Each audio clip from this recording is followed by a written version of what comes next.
Welcome to Level 1 of 100 Paradoxes. As we start our journey together, let's gently dive into the first paradox, Level 1, the Barber Paradox.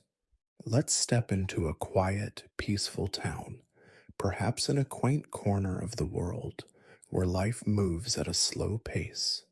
Here there is a barber, a man of considerable skill, who performs his work with great dedication. But this barber follows a rather unusual rule. He only shaves those men who do not shave themselves. However, if a man shaves himself, the barber will not shave him. Now, let's pause and think for a moment. It seems simple enough. Everyone knows the barber's rule, and he follows it without fail. But the more we think about this, the more we realize that there's a problem. Here comes the heart of the paradox. Who shaves the barber? If the barber shaves himself, then by the rule, he must not shave himself, because he only shaves men who do not shave themselves. But if he does not shave himself, he must follow his rule and shave anyone who does not shave themselves. But that includes him. This creates a logical contradiction. If he shaves himself, he cannot, but if he doesn't shave himself, he must. It's a problem that makes us rethink the very idea of a well-defined system or rule. Can a barber like this even exist in a logical world? It's a paradox that raises questions about logic, self-reference, and the complexities of definitions in our everyday lives. As we sit with this paradox, imagine the barber working in his shop, repeating his task over and over, unaware of the logical chaos that his rule has created. Sometimes, even the most straightforward rules can lead us into complicated, thought-provoking conundrums. Take a deep breath and let that paradox gently settle as we move on to the next one. Level 2, the Liar Paradox. Let's take a moment to think about language and truth. Imagine you're reading a simple statement written on a piece of paper. It says, "This statement is false." It seems innocent enough at first glance, but the more we think about it, the more we realize the paradox it presents. If the statement is true, then it must be false, as it claims to be false. But if it's false, then it must be true. We've entered a loop, an endless back and forth, where the truth and falsity of the statement can never be determined. This paradox forces us to confront a deep challenge in logic. Can a statement be both true and false at the same time? And if it can, what does that mean for the entire structure of reasoning? Can we truly rely on language and logic if simple sentences can create such profound contradictions? As we drift deeper into this paradox, we begin to see how the simplest of statements can lead to complex and unresolved dilemmas. It forces us to consider the very foundation of knowledge and truth itself, reminding us that some contradictions may never be resolved, but may simply exist as part of our intellectual landscape. Now, as you reflect on this paradox, feel the tension between truth and falsity and let it slowly fade, like a wave receding into the distance. Let's move forward to Level 3. Level 3, Zeno's Paradox, Achilles and the Tortoise. Let's imagine a race. Not just any race, but one between a swift and mighty warrior, Achilles, and a slow-moving tortoise. To give the tortoise a fair chance, Achilles agrees to give the tortoise a head start. The race begins, and Achilles charges forward, his legs moving faster than any mortal can comprehend. Now, here's the twist. As Achilles reaches the spot where the tortoise started, the tortoise has moved forward just a little bit. So Achilles must run a bit further to reach the tortoise's new position.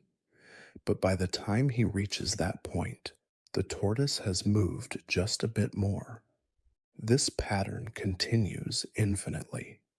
Zeno's paradox tells us that Achilles can never actually overtake the tortoise. No matter how fast Achilles runs, there's always a tiny distance left to cover, always another place to reach before he can pass the tortoise. The paradox suggests that motion is an illusion because it's based on an infinite number of steps, each of which requires time, no matter how small. But in reality, we know that Achilles would easily overtake the tortoise in a matter of moments. The paradox doesn't hold up when we consider the real world implications of motion and time. Yet, it forces us to think about how the infinite and the finite are related and challenges our understanding of space, time, and motion.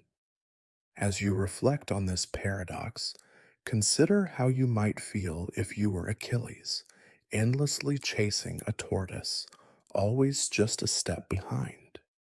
And yet, in life, we often find ourselves racing toward goals, convinced that they are just out of reach, when in reality, progress might be happening all along, even in the smallest steps. Let this paradox gently settle in your mind as we ease into level 4. Level 4, the unexpected hanging paradox. This paradox starts with a judge's strange ruling. He tells a prisoner that they will be hanged at noon on a weekday next week, but there's a catch. The prisoner won't know which day it will be until the executioner arrives at their cell that morning. The hanging is supposed to be a surprise. The prisoner begins to think about it logically. They reason that if the hanging were to happen on Friday, they would know by Thursday evening because Friday would be the only day left. This would ruin the surprise, so the hanging cannot happen on Friday. Then, the prisoner eliminates Thursday, reasoning that by Wednesday night, they would know that Thursday was the last day.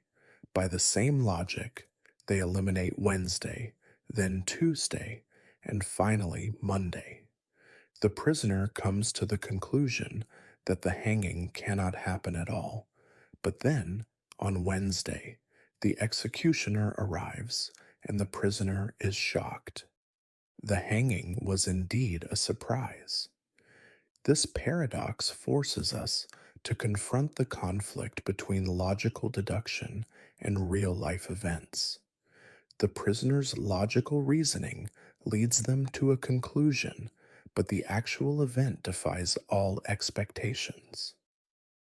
Sometimes life surprises us in ways that logic cannot predict. As you reflect on this paradox, think about times in your own life when expectations didn't match reality. How often do we convince ourselves that something is certain only to be taken by surprise when the unexpected happens? Let that realization sink in slowly as we move on to level 5. Level 5, the crocodile paradox. Imagine a crocodile who captures a child and makes a deal with the child's parent.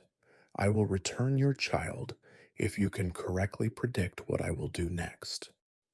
The parent, thinking carefully, predicts, "You will not return my child." Now, here's where the paradox begins. If the prediction is true, then according to the deal, the crocodile must return the child. But if the crocodile returns the child, then the prediction was false. On the other hand, if the prediction is false, then the crocodile doesn't have to return the child, which would make the prediction true. This paradox traps the crocodile in a loop. Whatever the crocodile does, it cannot avoid the contradiction that arises from the prediction. If it returns the child, the prediction is false. If it doesn't, the prediction is true. This paradox highlights how logical systems, when self-referential, can lead to contradictions that cannot be resolved. Take a moment to reflect on this paradox. It reveals the complexity of decision-making when faced with contradictory conditions. How often in life do we find ourselves in situations where any decision we make seems to lead to an unavoidable contradiction? As you consider this, let the paradox unfold and gently fade into the background. Level 6, the Ship of Theseus. Paradox. Now, let's consider the ship of Theseus, an ancient ship that is constantly being repaired. Over time, every single part of the ship, the planks, the sails, the mast, are replaced with new, identical parts. Eventually, there are no original parts left. The ship is still called the Ship of Theseus, but is it still the same ship? Now, imagine that someone takes the old parts and builds another ship. Which one is the true ship of Theseus? Is it the one that has been continuously repaired, or the one made from the original materials? This paradox asks us to consider what makes something truly itself. If we replace all the parts of an object, is it still the same object? Can identity be preserved when everything about something changes? This paradox challenges our understanding of what constitutes identity, whether it's the material, the form, or something deeper. As you reflect on this, consider your own life. How much of you has changed over time?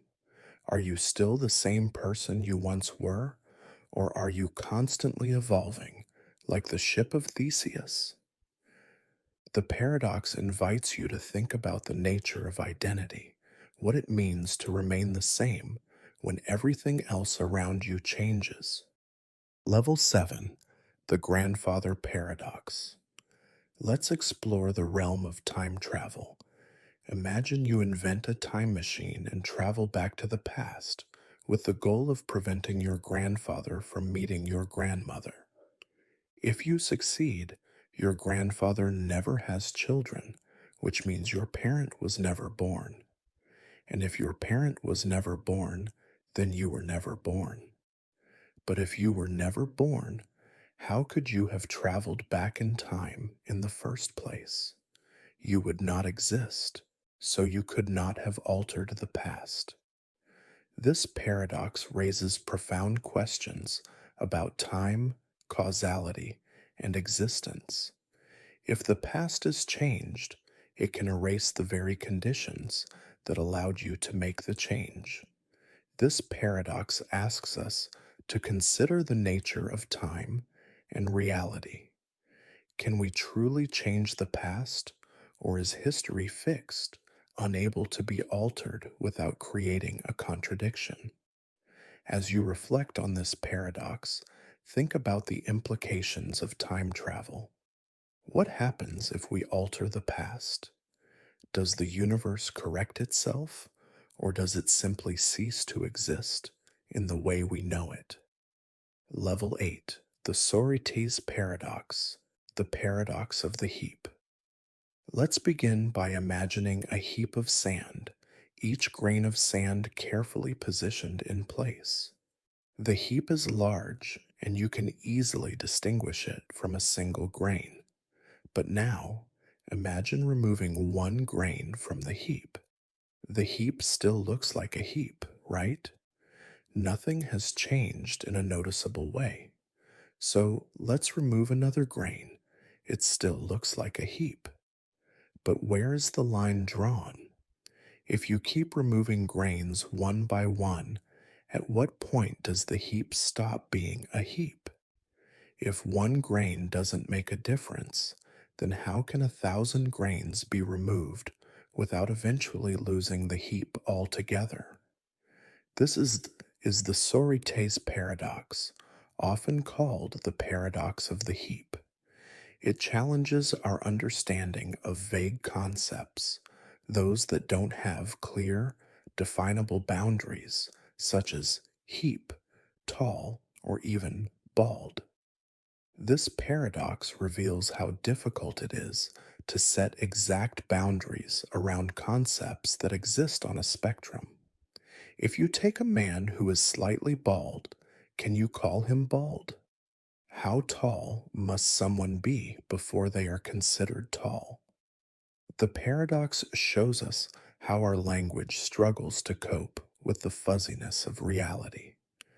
Now, reflect on how often in life we make decisions based on fuzzy concepts, deciding whether something is enough or when it is time to act. How often do we find ourselves wondering when something stops being one thing and starts being another? Let this paradox drift in your mind, reminding you that definitions are not always clear and precise, and sometimes the journey between 2 points is just as important as the destination. Level 9, the Omnipotence Paradox. Imagine a being who has absolute, limitless power, an all powerful being capable of doing anything. This being can create entire worlds, rearrange the fabric of existence, and even change the laws of nature at will. There is nothing beyond its power, nothing it cannot do. And yet, here's the paradox. Can this all powerful being create a rock so heavy that even it cannot lift it? At first glance, the question seems reasonable. If the being is truly omnipotent, it should be able to do anything, including creating a rock it cannot lift. But when we think deeper, the paradox emerges. If the being can create a rock it cannot lift, then there is something it cannot do, namely lift the rock. But if it cannot create the rock, then there is something it cannot do, create the rock itself. Either way, there is a limitation to its power. This paradox challenges our understanding of omnipotence. Does being all powerful mean being able to do logically impossible things, like creating contradictions? Or does true omnipotence only involve the power to do what is logically possible? Some argue that omnipotence doesn't involve the ability to perform the logically impossible, just as a square circle cannot exist. As you think about this paradox, consider the nature of power. What does it mean to be all powerful, and is true omnipotence something that even makes sense? Is there a limit to what can be done, or does true power require the acceptance of logical consistency? Reflect on the nature of power and let the idea unfold in your mind. Level 10, the Raven Paradox. Imagine you're trying to prove a scientific statement. All ravens are black. A simple enough statement, right? To prove it true, you need to find evidence that every raven is indeed black. And if you see a black raven, that seems to confirm the statement, right? But now here's the twist, the paradox. The statement, all ravens are black, is logically equivalent to saying, everything that is not black is not a raven. In other words, if you see something that is not black and it's not a raven, it indirectly supports the statement that all ravens are black. So, when you see a red apple, you could technically argue that it provides evidence that all ravens are black because it's a non black object, which, by the logic of the statement, cannot be a raven. This seems absurd, doesn't it? How can an apple, something completely unrelated to ravens, count as evidence for the claim about ravens? The paradox forces us to rethink what evidence is and how we define scientific confirmation. Does any observation truly count as evidence, or must the evidence be directly related to the statement in question? As you reflect on this paradox, think about how we form beliefs and conclusions. How much does indirect evidence influence our understanding of truth? And how do we assess what counts as real, solid evidence in our daily lives? Let this paradox drift slowly in your mind, challenging how we think about logic and proof. Level 11, the Preface, Paradox. Imagine a dedicated author who spends years researching and writing a book. The author checks every detail, verifies each fact, and cross references every source. By the time the book is completed, the author believes, with complete confidence, that every individual statement in the book is true. Yet, in the preface, the author writes, "There may be some mistakes in this book." Now, here's the paradox. The author believes that every individual statement in the book is true, yet also acknowledges the possibility that there could be errors. How can the author hold two contradictory beliefs at once, that every statement is true and that there may be a mistake somewhere? This paradox brings us to the heart of how we manage uncertainty and knowledge. Even in our most well researched, well thought out work, there's always the possibility of error. We are rarely fully certain of anything, even when we believe we are. The preface paradox forces us to confront the limits of knowledge. How can we claim to know something with absolute certainty while simultaneously acknowledging that we might be wrong? Take a moment to think about the things you feel certain about in your own life. Is it possible to be completely certain, or is there always room for doubt? How do we live with uncertainty and still move forward confidently? Let this paradox linger as you consider how we approach knowledge and certainty in a world that is often uncertain. Level 12, the paradox of the court. Now, let's imagine a case between a teacher and a student. The teacher agrees to take the student under their wing, teaching them the law. However, since the student can't afford to pay for lessons up front, they come to an agreement. The student will only pay the teacher if they win their first legal case after completing their studies. But here's the twist.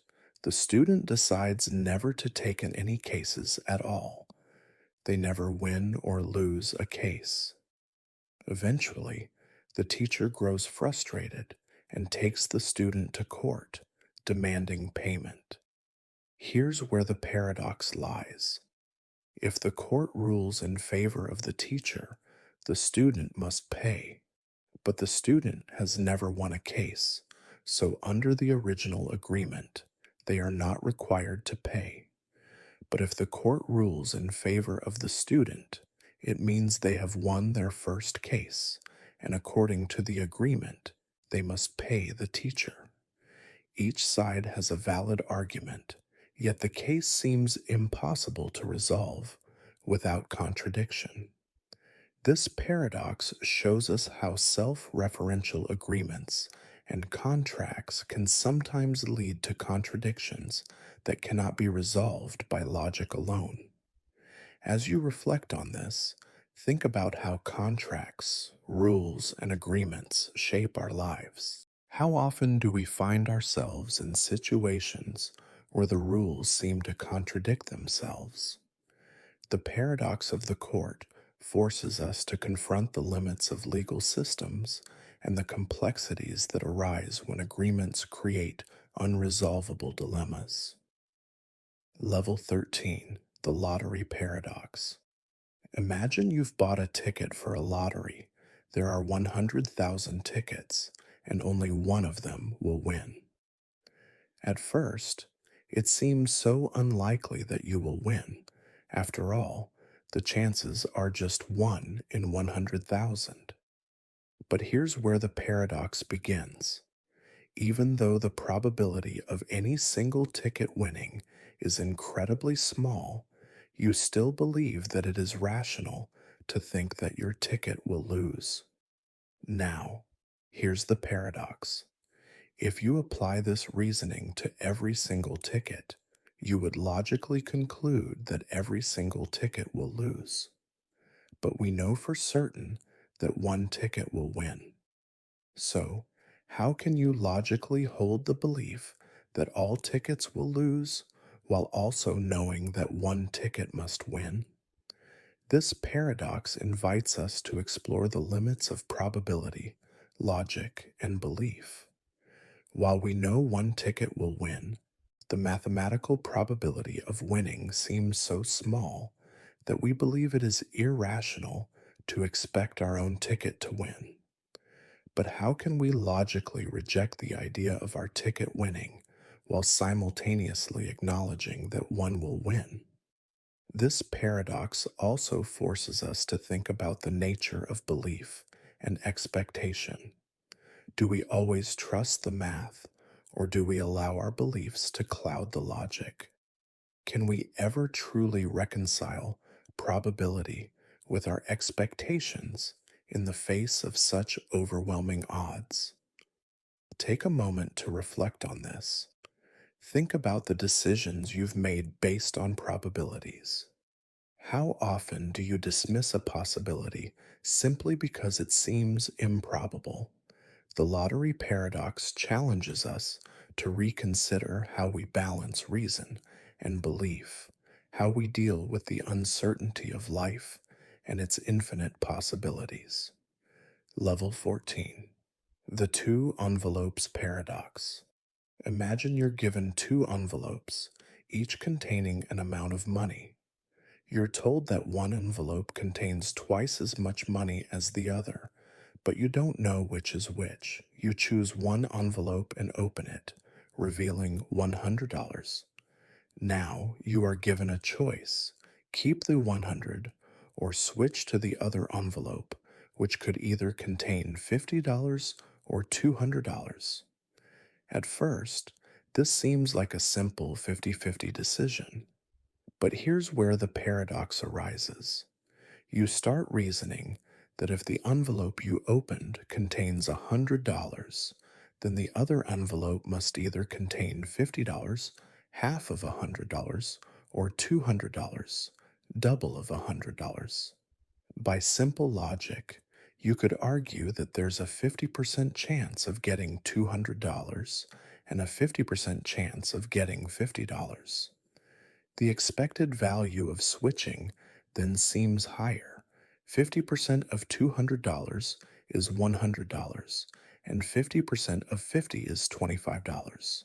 So, the expected value of switching seems to be $125, higher than the $100 you have. But wait, if this reasoning is true, then no matter which envelope you choose, you should always switch. This creates a paradox as you find yourself caught in an infinite loop of switching. If you keep applying the same reasoning over and over, it suggests that you should never settle on one envelope, always thinking you'll do better by switching. This paradox challenges our understanding of expected value and probability. The logic seems to suggest that switching envelopes always provides a better outcome, but in reality, This can't be true. There's no advantage to switching, yet the paradox implies that there is, making us question how we calculate value and make decisions. As you reflect on this, consider the decisions you make in life. How often do you find yourself constantly second guessing your choices, convinced that there's always a better option just around the corner? The two envelopes paradox asks us to think about how we evaluate risk, reward, and uncertainty, and how we sometimes get lost in the endless cycle of choices. Level 15, Russell's Paradox. Imagine you have a list of all possible lists, a collection that includes every list imaginable. Some lists contain themselves, and others do not. For example, a grocery list doesn't contain itself. It's simply a list of items you need to buy. But a list of all lists does contain itself, because it is a list that lists all lists, including itself.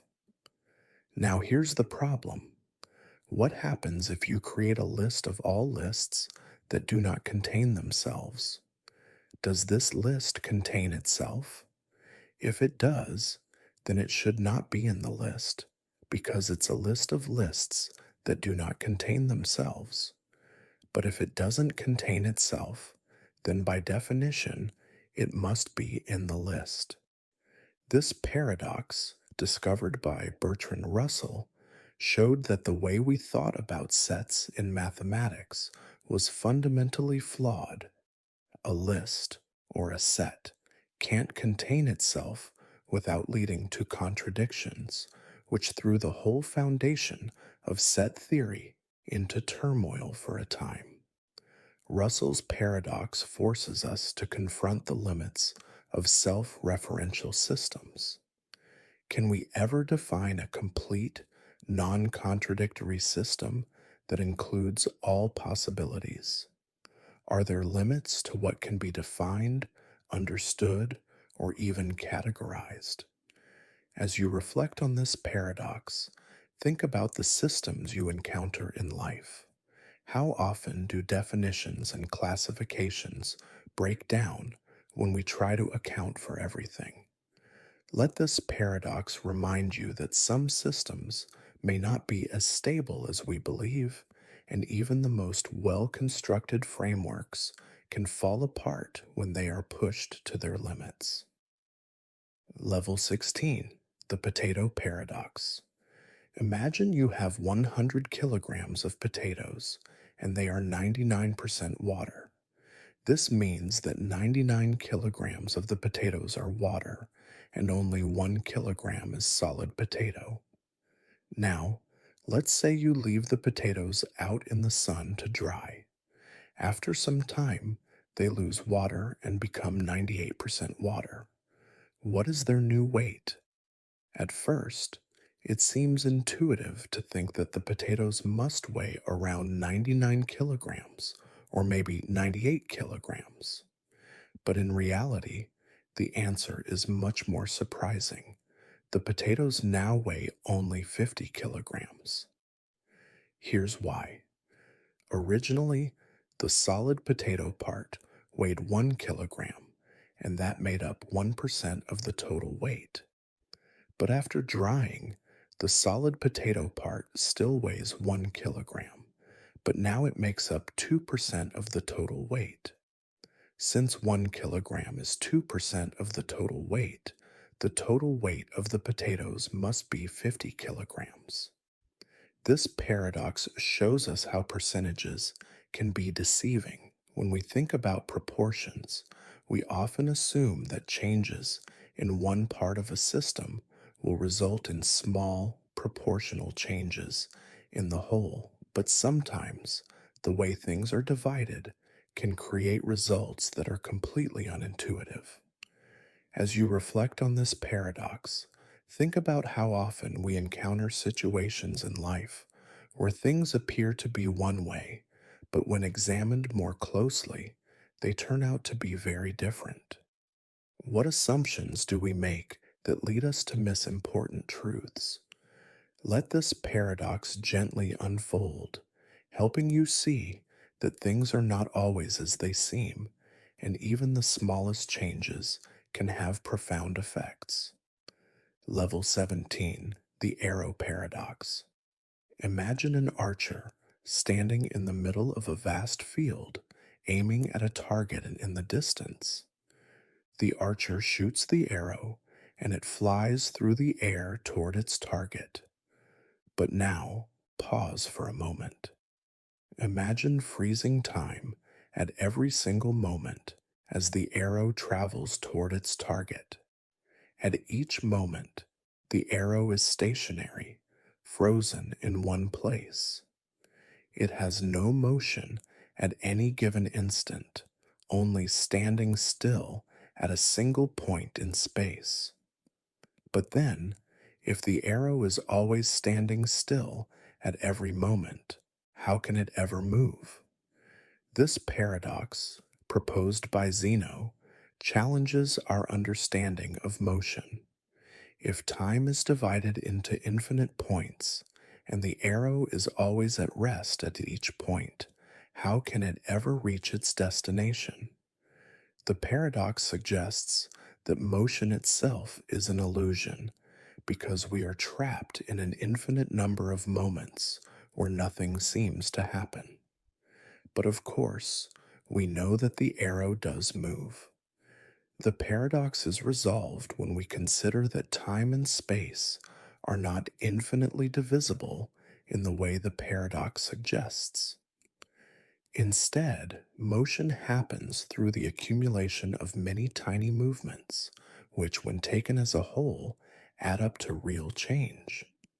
As you reflect on this paradox, think about the moments in your life when progress seems slow or imperceptible. How often do we feel like we're not moving forward, yet when we look back, we realize how far we've come? The arrow paradox reminds us that even when things seem static, change is always happening, just sometimes in ways that we can't see. Level 18, the hole paradox. Imagine digging a hole in the ground.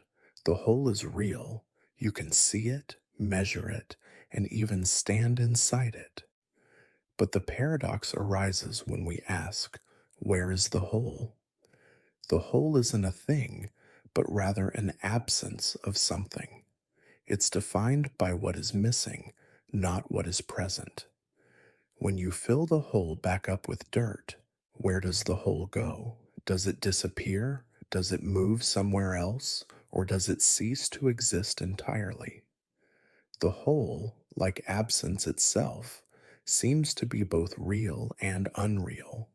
It exists in the space where there is nothing, yet it can be seen, touched, and measured. This paradox challenges our understanding of nothingness and existence. Can something truly be said to exist if it is defined only by what it lacks? Is absence itself a form of existence, or is it merely a void? As you reflect on this paradox, think about how we define the spaces around us. How often do we focus on what is missing rather than what is present? Can the absence of something be as meaningful as its presence? The whole paradox invites us to reconsider the very nature of existence and nothingness, urging us to question what it means for something to exist. Level 19, Moore's Paradox. Imagine, for a moment, that you are speaking with someone about the weather. You say, "It's raining outside, but I don't believe it is raining." Logically, this might seem contradictory. How can you say it is raining if you do not believe it is? This is Moore's paradox, named after philosopher G.E. Moore. Here's the paradox. It's logically possible to say, "It's raining, but I don't believe it's raining," and yet it feels utterly strange to assert such a thing. In a situation where you know something to be true, how can you claim to know it while simultaneously denying belief in it? Moore's paradox reveals a deep contradiction between knowledge and belief. Normally, when we know something, we also believe it to be true. But Moore's paradox suggests that there is a strange situation where knowing and believing something can't quite fit together. This paradox forces us to think about the relationship between knowledge and belief. Does belief naturally follow from knowledge?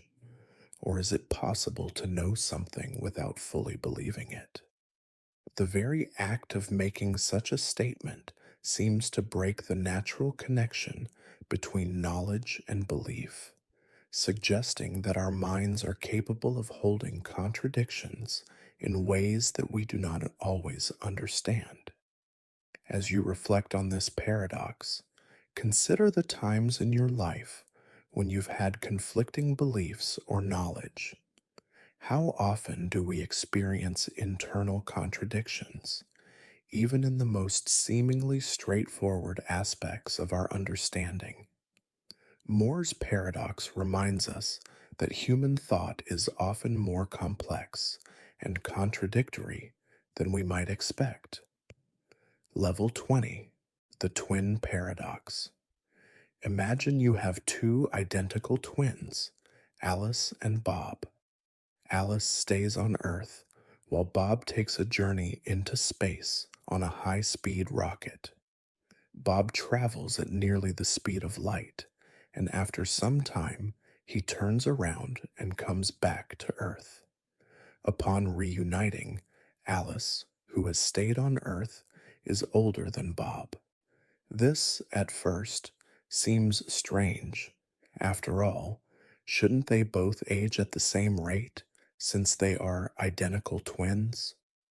The paradox arises from the theory of relativity. According to Einstein's theory, time moves differently for objects that are moving at different speeds. The faster you travel, the slower time passes for you. So, while Bob was traveling at a high speed, time for him passed more slowly than for Alice. When he returns, even though they were born at the same time, Bob is younger than Alice. This paradox challenges our understanding of time. Time, it seems, is not a universal constant. It is relative, depending on your motion through space. This is an astonishing concept, as we are so used to thinking of time as something fixed and unchanging.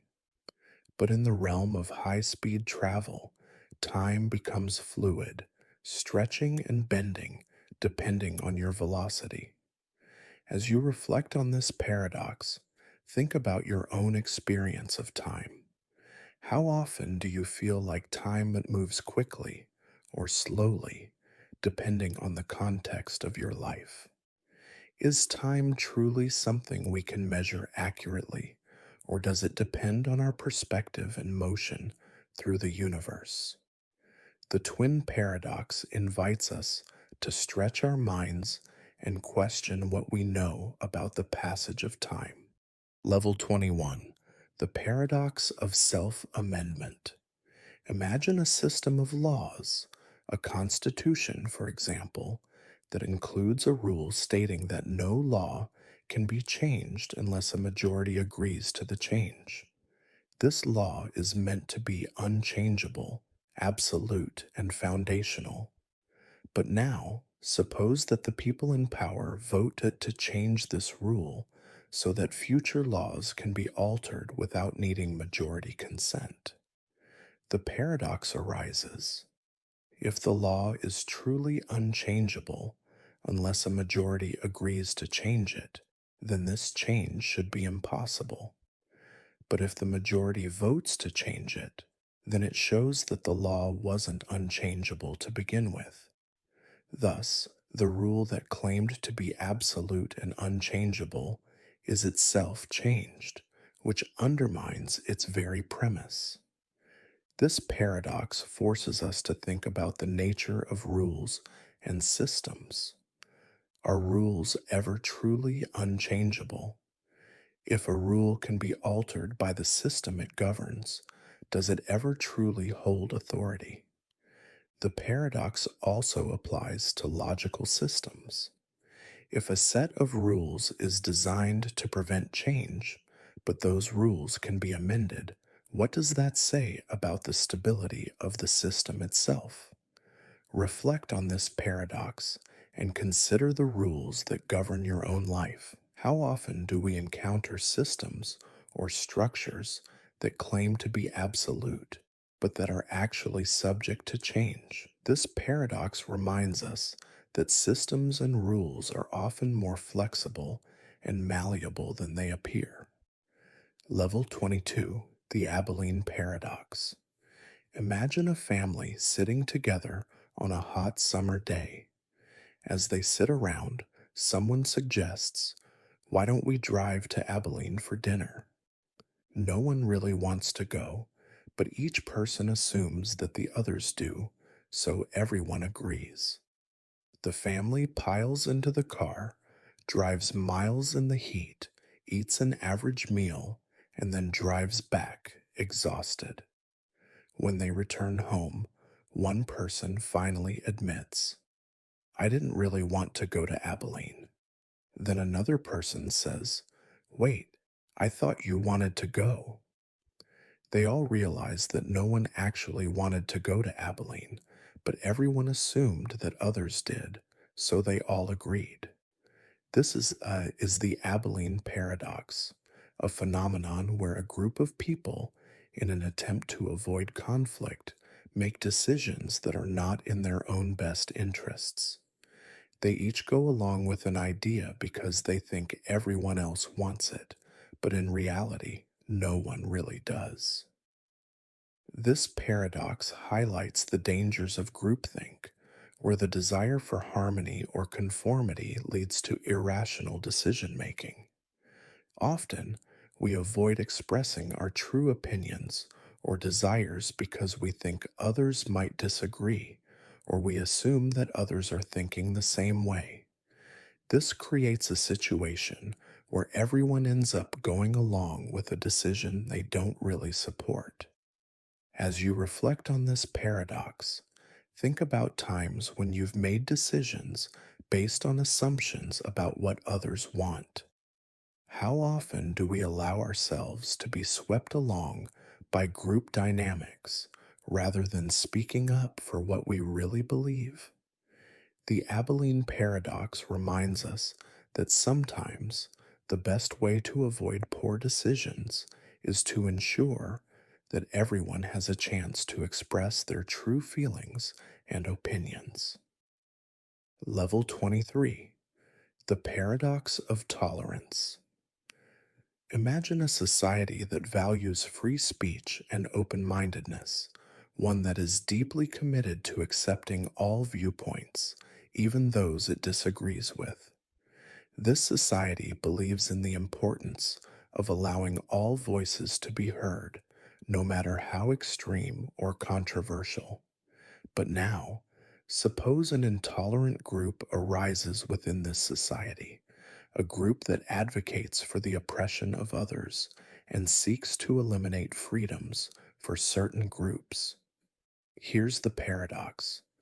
If the tolerant society continues to tolerate this intolerant group, it may eventually lose its own tolerance as the intolerant group grows in power and destroys the very freedoms the society is founded upon.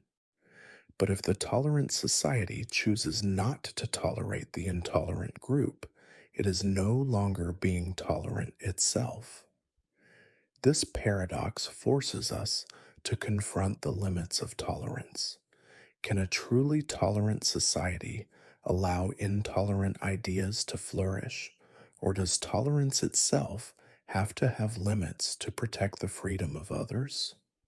How do we balance the value of free speech with the need to protect the freedoms and rights of all individuals? Reflect on this paradox and consider the complexities of tolerance in today's world. How do we draw the line between free expression and harmful ideologies? When does tolerance become self defeating? The paradox of tolerance challenges us to think about the nature of freedom, ethics, and the responsibilities that come with living in a society that values open mindedness. Level 24, Buridan's Ass, the paradox of decision making. Imagine a donkey standing perfectly between two bales of hay. Both bales are exactly the same distance away, and both are identical in size and quality. The donkey is hungry and knows it needs to eat, but it is unable to choose which bale to eat. Each bale is equally appealing, and there is no reason to prefer one over the other. Here's the paradox. Because the donkey cannot decide between two equally attractive options, it does nothing. It remains stuck in place, unable to make a choice, and eventually starves to death, even though food is right in front of it. This paradox, known as Buridan's ass, highlights the difficulties that arise when we are faced with two equally desirable options.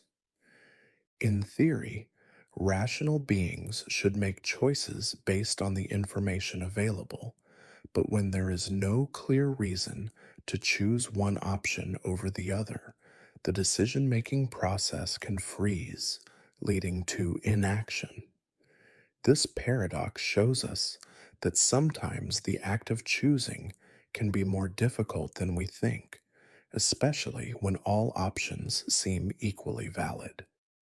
As you reflect on this paradox, think about times in your own life when you've been paralyzed by indecision. How often do we overthink our choices, stuck between two options and unable to move forward? Buridan's ass reminds us that sometimes even the smallest decision can feel like a weight too heavy to bear. But the paradox also teaches us that sometimes we simply need to make a choice, no matter how difficult, and move forward. Level 25, the paradox of the preface. Imagine an author, a philosopher of deep wisdom, who has written a book after years of research, careful study, and intense contemplation. This book contains carefully crafted arguments, presented with clarity and precision. Every fact, every citation, every detail has been painstakingly verified, and the author is convinced that the book is without error. In fact, the author believes that each individual statement in the book is true. There is no doubt in their mind. And yet, in the preface of the book, the author writes, "Despite my best efforts, there may still be some mistakes in this book." This is where the paradox begins. If the author believes every statement in the book to be true, why would they acknowledge the possibility of errors? The very act of admitting that there may be mistakes seems to undermine their confidence in the truth of their own work. On the other hand, if the author admits that there could be mistakes, then how can they also claim that every statement is true?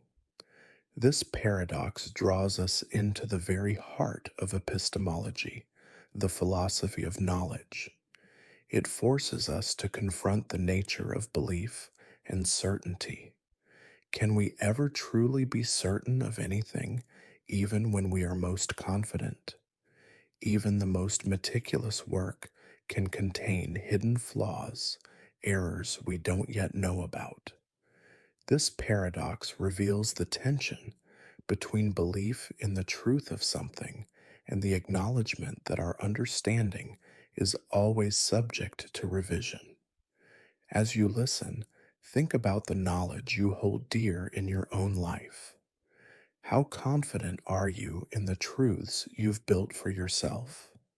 And how much space do you leave for new information, for the possibility that you could be wrong? The preface paradox reminds us that certainty is often elusive. It challenges us to accept that we can hold beliefs while still leaving room for doubt and the potential for change.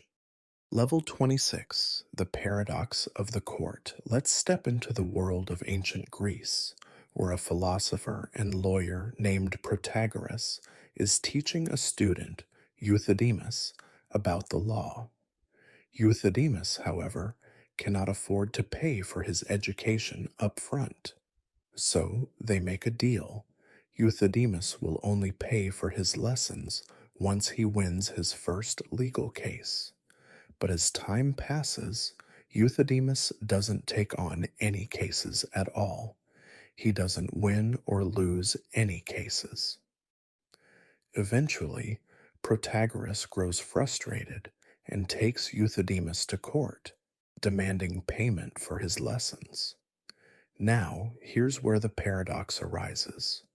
Protagoras argues that if Euthydemus loses the case, he must pay, because the court has ruled against him.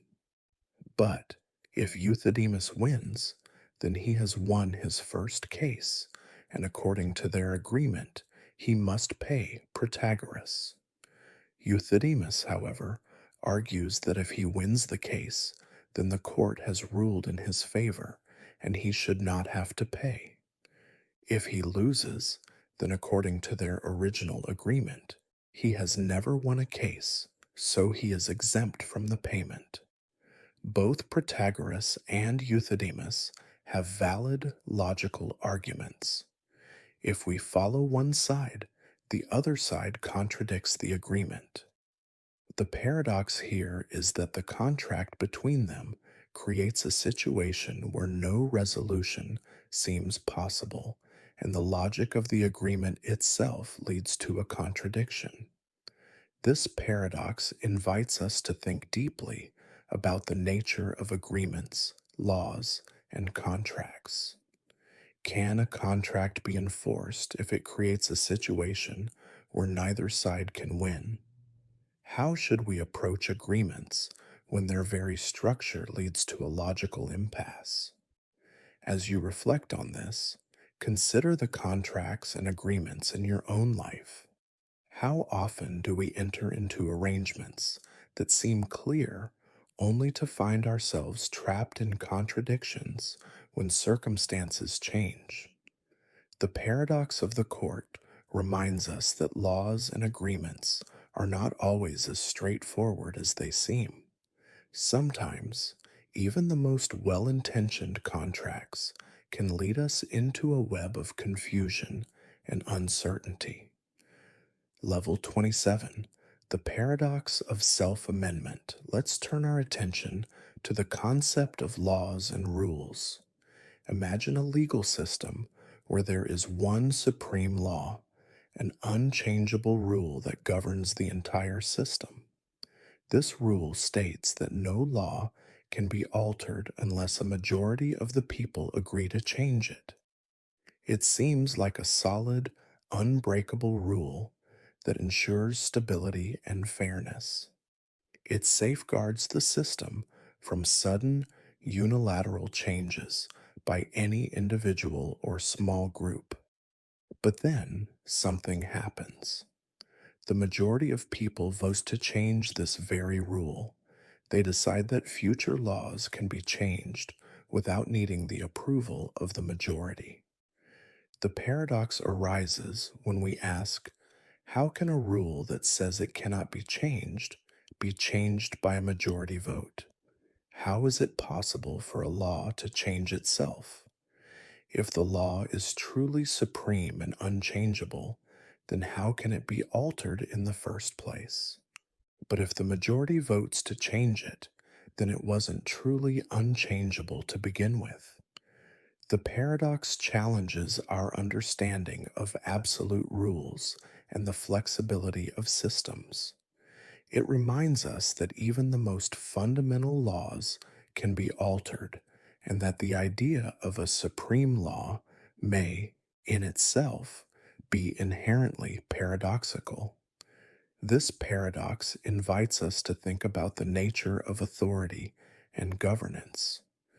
If a law can be changed by those it governs, is it ever truly unchangeable? And if a rule can change, what does that say about the system itself? Is there ever such a thing as an absolute, unbreakable rule, or are all laws subject to revision over time? Reflect on the systems in your life, your personal rules, your habits, your understanding of what is unchangeable. How flexible are these systems, and how much room do you allow for change? The paradox of self amendment asks us to question the nature of authority, stability, and the limits of control. Level 28. The paradox of the heap. This paradox begins with something as simple as a heap of sand. Picture a large pile of sand, perhaps in a field or in the corner of a room. Now, let's remove one grain of sand. Is it still a heap? Of course it is. Nothing much has changed, right? Now remove another grain. Is it still a heap? Yes, it's still a heap. Keep removing grains, one by one. At what point does it stop being a heap? It seems like a simple question, but the more we think about it, the harder it becomes to answer. Eventually, you're left with just a single grain of sand. Is that still a heap? Intuitively, we know it isn't. But if we can't say when it stopped being a heap, then how do we define what constitutes a heap in the first place? The Sorites paradox, or the paradox of the heap, challenges us to think about vague concepts, those ideas that don't have sharp boundaries. How do we define things like heap, bald, or tall? At what point does a person go from not being bald to being bald, or from not being tall to being tall? This paradox reveals the limits of language and categories.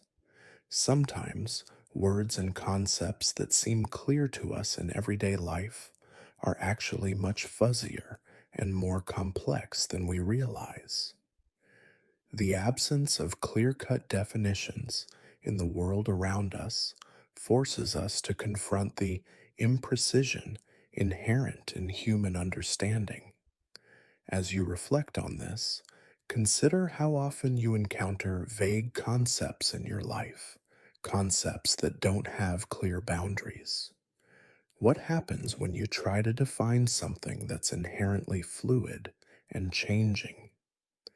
The paradox of the heap invites us to embrace the uncertainty and flexibility of language and the challenges that come with trying to fit complex ideas into simple categories. Level 29. The paradox of the unexpected visitor. Imagine a peaceful evening in a house that sits quietly on a calm street. The windows are open, and the evening breeze rustles the leaves in the garden. You've been invited to a social gathering, a small get-together with friends or neighbors, and there's a peculiar condition attached to the invitation. The guest who shows up will be a complete surprise. As the evening approaches, you begin to think about who might show up. You try to predict who it could be, and the more you think about it, the more certain you become that the surprise guest will be someone completely unexpected. You rule out all the obvious choices because you're convinced the guest will be someone you didn't foresee. But the more you eliminate possibilities, the more certain you become of who it will be. And when the doorbell rings, you open the door, and there they are, the very person you thought would show up. The paradox here lies in the tension between expectation and surprise. The fact that you predicted the visitor yourself and then were surprised by your own prediction shows how difficult it is for us to truly experience surprise. In trying to outguess the surprise, we find ourselves trapped by our own reasoning. This paradox reveals how we often create expectations and then feel surprised when reality matches those expectations. Even when we think we're anticipating the unexpected, we can still find ourselves caught in a loop of our own making. As you reflect on this, think about how often you try to predict the future in your own life. How often do we convince ourselves that we know what will happen next, only to be taken by surprise when things unfold as expected? The paradox of the unexpected visitor invites us to think about how we handle uncertainty and how often we outsmart ourselves in the process. Level 30, the paradox of time travel. Let's journey into the realm of time travel, a concept that has captivated the human imagination for centuries. Imagine you have built a time machine and are about to travel to a specific point in your past. You decide to visit a moment when you were born, a pivotal event in your life. As you arrive at that moment, you realize that you are now a part of the past you want to change. You might be tempted to intervene, to speak to someone, to make a small decision that could alter the course of your life. But if you change something, even something small, you risk creating a contradiction. What if your actions prevent you from ever inventing the time machine in the first place? Without the time machine, how could you have gone back in time? The paradox here is a variation of the well-known grandfather paradox, but now it's more personal. If you change your past, you might erase the very circumstances that made time travel possible. How can you alter the past without creating a paradox, a loop where your very presence in the past undermines your ability to be there in the first place? This paradox challenges our understanding of time, causality, and possibility. It suggests that even small changes in the past could have infinite consequences, rippling through time in ways we can't predict. As you reflect on this paradox, think about the ways in which your actions today might alter your future. Can we truly change the past, or are we caught in a web of events that must unfold in a particular way? The paradox of time travel reminds us of the fragility of time and how even the smallest actions can have profound consequences. Level 31. The paradox of choice. Imagine you walk into a store, perhaps a quaint little shop or a large, bustling market, and you are faced with an overwhelming number of choices. Let's say you're looking for jam. There are dozens, no, hundreds of jars in front of you, each one promising a different flavor, texture, and taste. There are strawberry, blueberry, raspberry, and even exotic options like mango or kiwi. Each one looks delicious in its own right, and you think to yourself, this is fantastic. So many choices, I can pick the perfect jam for me. But as you stand there, something begins to happen. You start to feel overwhelmed. How could you possibly choose between all of these options? What if you pick the wrong one? What if the strawberry jam is too sweet, or the blueberry one doesn't have the right consistency? The more you look, the more the choices start to paralyze you. At first, the abundance of options seemed like a gift, an opportunity for freedom and perfection. But now, it's turning into a burden. You feel anxious, unable to make a decision. Should you just grab the first one and get it over with? Or should you continue searching for the best choice? The pressure to make the right decision grows, and suddenly, the simple task of picking a jar of jam has become a source of anxiety. This is the paradox of choice. On the surface, more options should make us happier, right? After all, doesn't freedom to choose give us control over our lives? But here's where the paradox lies. The more choices we have, the harder it becomes to make a decision, and the more likely we are to feel dissatisfied with our choice. When we are faced with fewer options, we tend to feel more confident in our decisions. We experience less regret and more satisfaction, but when we're given an overwhelming number of choices, we often feel paralyzed, stuck in indecision. Even after we make a choice, we may feel unsure and dissatisfied, thinking that we could have made a better decision if we'd had more time to look at every possibility. This paradox highlights the complexity of human decision making. In a world of infinite options, the freedom to choose actually becomes a source of stress. We're constantly second guessing ourselves, wondering if we made the best possible choice. This leads to what psychologists call decision fatigue, an inability to make good choices due to the sheer number of choices we have to make throughout the day. Take a moment to reflect on the decisions you've made in your life. Have you ever felt overwhelmed by too many choices? How often do you look back on a decision and wonder if there was a better option you missed? The paradox of choice invites us to reconsider our desire for endless freedom and options. Sometimes less truly is more. Level 32, the paradox of the raven. Now let's look at a paradox that challenges how we think about evidence and reasoning. It's called the raven paradox, and it plays with our understanding of what counts as proof.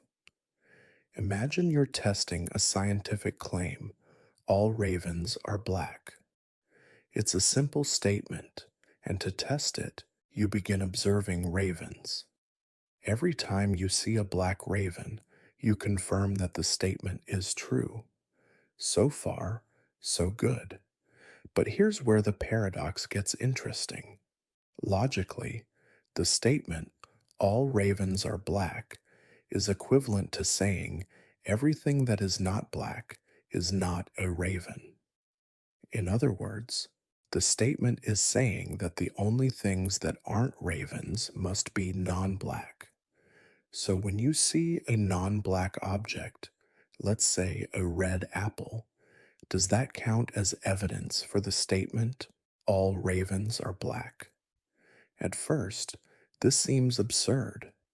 How can a red apple, something completely unrelated to ravens, provide evidence for the claim that all ravens are black? But, according to logic, it does. By seeing a red apple, you are confirming that it is not black and therefore not a raven, which indirectly supports the statement that all ravens are black. The raven paradox forces us to reconsider how we understand evidence. Normally, we think of evidence as something that directly supports a claim, something that directly observes the subject of the statement. But in this case, the evidence comes from an object that is entirely unrelated to the subject. The paradox challenges our intuitions about how evidence works and what it means to confirm or disprove a statement. This paradox makes us think about the limits of inductive reasoning, the process of drawing conclusions from observations. We typically think of evidence as directly related to the thing we're studying, but here we learn that evidence might come from unexpected sources, even from things that seem irrelevant. As you reflect on this paradox, think about the types of evidence you rely on in your own life. How do you confirm or disprove your beliefs and ideas? Do you sometimes overlook indirect evidence simply because it doesn't seem directly related? The Raven paradox invites us to broaden our understanding of evidence and consider that what we think is irrelevant might be more connected to the truth than we realize. Level 33, the paradox of identity. Imagine a person, a simple, average person, like anyone you might know.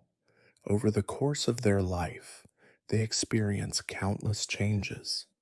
Their body grows, ages, and eventually deteriorates. Their personality evolves based on experiences, relationships, and time. Their thoughts and memories shift with every new moment.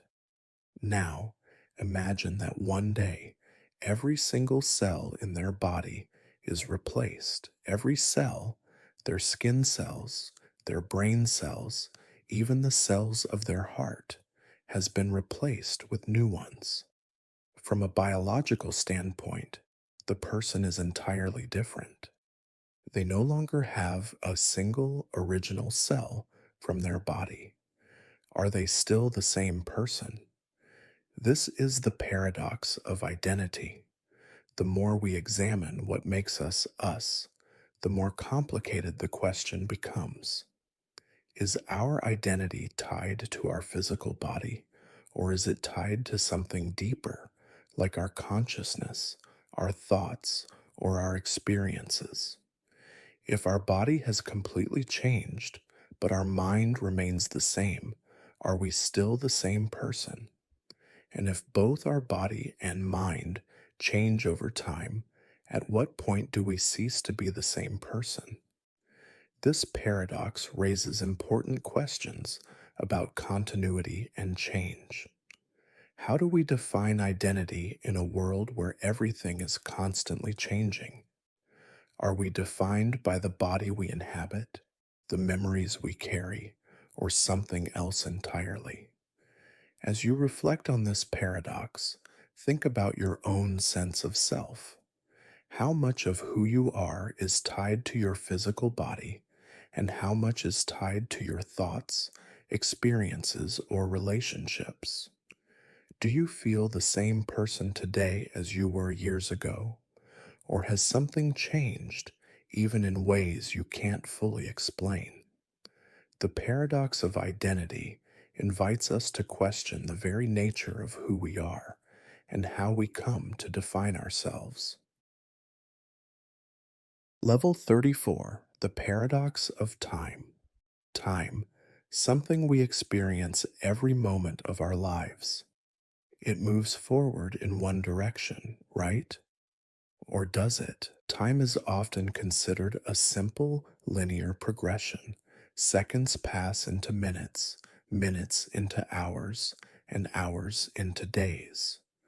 But when we stop to think about it, time becomes far more perplexing.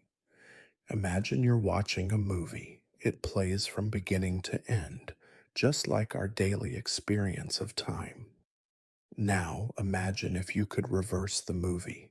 The scenes would play in reverse, from the end to the beginning. But if you tried to rewind time itself, would events play backward? Would the future unfold into the past? Or would it remain a mystery to us? This is the paradox of time. While we experience time as a linear progression, the deeper we look at time, the more we realize that our understanding of it is limited.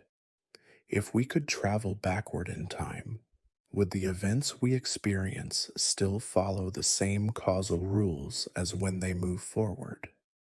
Would reversing time cause us to experience events as if they were happening again? Or would it introduce contradictions where we remember events that haven't yet happened. This paradox challenges us to rethink time itself. Is it truly a linear, immutable force, or could it be more malleable than we believe? Could time itself bend, stretch, or fold in ways we have yet to understand? As you reflect on this paradox, consider how much of your life is shaped by time. How do you perceive the passage of time? Slowly, quickly, or somewhere in between? Does time seem to move in a straight line, or do moments feel like they're shifting, changing, or repeating? The paradox of time reminds us that time, while fundamental to our experience, may be far more mysterious than we can comprehend. Level 35. The paradox of free will and determinism. Let's now turn to a paradox that delves into the nature of choice and control, the paradox of free will and determinism. Imagine you are walking down a path, and with every step, you feel a sense of freedom. You can go left or right, you can make decisions as you go, and you believe your actions are entirely your own. But here's the paradox. If everything in the universe is governed by laws of cause and effect, then every action you take was determined by events that happened before you even made the decision. Your choices, your thoughts, your desires, everything was shaped by prior causes. Your free will might feel real, but could it simply be an illusion? This paradox challenges the idea of free will. If every event is the result of a chain of causes, then how can we be free? And yet, if we are not free, how do we experience choice in our daily lives? As you reflect on this paradox, think about your own decisions. How much of your life do you feel is truly up to you, and how much of it is determined by factors outside of your control? The paradox of free will and determinism invites us to explore the relationship between choice and fate. How much freedom do we truly have, and how much of our path is already determined for us? Level 36. The paradox of the tortoise and Achilles. Let's revisit the ancient race between the mighty Achilles and the slow-moving tortoise. In this version of Zeno's paradox, we imagine a race between these two competitors, where the tortoise is given a head start. Achilles, being much faster, should logically overtake the tortoise without much an effort. However, Zeno's paradox suggests otherwise. To explain this paradox, Zeno argues that before Achilles can overtake the tortoise, he must first reach the point where the tortoise began. But by the time he reaches that spot, the tortoise has already moved forward, even if it's just a little. Achilles now has to catch up to the tortoise's new position. But when he reaches that, the tortoise will have moved ahead once again, creating an infinite sequence of steps for Achilles to take before he can pass the tortoise. The paradox suggests that Achilles can never overtake the tortoise because at every step there's always another smaller step to take. In theory, this would mean Achilles would be stuck in an infinite process, forever chasing the tortoise without ever reaching him. However, in the real world, we know that Achilles would easily pass the tortoise, and this paradox is resolved by understanding the concept of infinite sequences. While Zeno's paradox shows that infinity can't be easily grasped, it is the concept of summing infinite steps to a finite total, something mathematicians like Newton and Leibniz developed later with calculus, that resolves this paradox. As you reflect on this paradox, Think about times in your life when progress seemed endless, when you felt like you were always just one step away from your goal. How do you reconcile the small, seemingly insignificant steps that make up the long road to your achievements? The paradox of Achilles and the tortoise invites us to consider how we think about progress and time, and how small, consistent steps can lead to great changes. Level 37. The paradox of the ship of Theseus. Imagine an old ship, the ship of Theseus. Over time, every part of this ship is replaced: planks of wood, sails, and even the rudder. Eventually, not a single original part of the ship remains. The ship continues to sail, performing the same functions, but it is made entirely of new materials. At this point, we might ask, is it still the same ship? The answer seems intuitive. We might say yes, because the form and function of the ship have remained the same. But what happens if someone takes all the old, original planks and builds another ship from them? Which one is the true ship of Theseus? The one made of new parts, or the one made of the original parts? This paradox challenges our understanding of identity and continuity.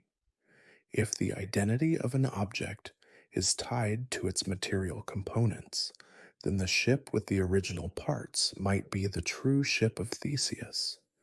But if identity is tied to the ship's form or function, then the one with the new parts could be considered the same ship. This dilemma isn't just about ships. It extends to everything around us, including our own identities. If we replace all the cells in our body over time, are we still the same person? What about when we change our beliefs, our habits, or even our appearance? At what point do we become someone else? As you reflect on this paradox, consider how much of your own identity is tied to your past and how much is shaped by your present. How do you define who you are? Is it your body, your memories, your experiences, or something deeper? The ship of Theseus. Paradox invites us to question what it means to remain the same, even as everything around us changes. Level 38. The paradox of the grandfather. Let's now enter the realm of time travel, one of the most intriguing thought experiments in philosophy. Imagine you have invented a time machine and you decide to travel back in time to a point before your grandfather meets your grandmother. Your goal is to prevent them from meeting, and you succeed. But now, there's a problem. If your grandfather never meets your grandmother, he never has children. If he doesn't have children, then your parent is never born. And if your parent is never born, then you are never born. But if you are never born, how could you have traveled back in time to prevent your grandfather from meeting your grandmother? If you didn't exist, you could not have changed the past. This creates a paradox known as the grandfather paradox, because your actions seem to undo the very conditions that made those actions possible. This paradox challenges our understanding of time, causality, and the possibility of altering the past. If time travel is possible, does it mean that every action we take in the past will cause a contradiction? Can the past truly be changed, or is time a fixed, unalterable chain of events? Reflect on this paradox as you consider the events of your own life. What would happen if you could go back and change one thing in your past? How might that alter your present? Would you cease to exist, Or would the universe correct itself in ways we can't even imagine? The grandfather paradox invites us to think about the fragility of time and whether we truly have control over it. Level 39, the paradox of the heap. This paradox, known as the Sorites paradox, asks a simple but profound question. At what point does a heap stop being a heap? Imagine a large pile of sand, a heap. Now, if you remove a single grain of sand from the heap, it still looks like a heap. Remove another, and it still seems like a heap. But what happens as you continue removing grains of sand? At some point, you're left with just one grain. Is that still a heap? This paradox challenges how we define vague concepts. The term heap is imprecise, and when we try to apply strict definitions to things that don't have clear boundaries, we run into problems. At what point does a heap cease to be a heap? Is a person still not bald when they have only a few hairs left? When does someone become tall or short? And how do we define those categories? The Sorites paradox makes us think about how we categorize the world and the inherent vagueness in our language. It reminds us that sometimes the things we define are not as clear-cut as we think. Reflect on the categories in your own life. How often do we rely on vague concepts without truly defining them? How many times do we use labels or categories like success, love, or health without thinking about where the boundaries lie? The paradox of the heap encourages us to think more deeply about how we classify the world and the imprecision of language. Level 40, the paradox of the unexpected hanging. This paradox begins with an unusual statement from a judge. You will be hanged at noon on one weekday next week, but the exact day will be a surprise. The prisoner, after some careful thought, begins to reason that the hanging cannot happen on Friday, because if it did, he would know by Thursday night, and that would ruin the surprise.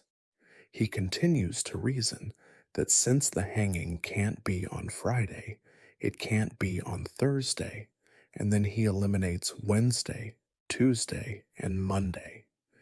Eventually, the prisoner concludes that the hanging cannot happen at all, and he relaxes, confident that he will never be hanged. But then, the executioner arrives on Wednesday, and the prisoner is taken by surprise. The hanging was a surprise after all. This paradox lies in the conflict between our expectations and the reality of the situation.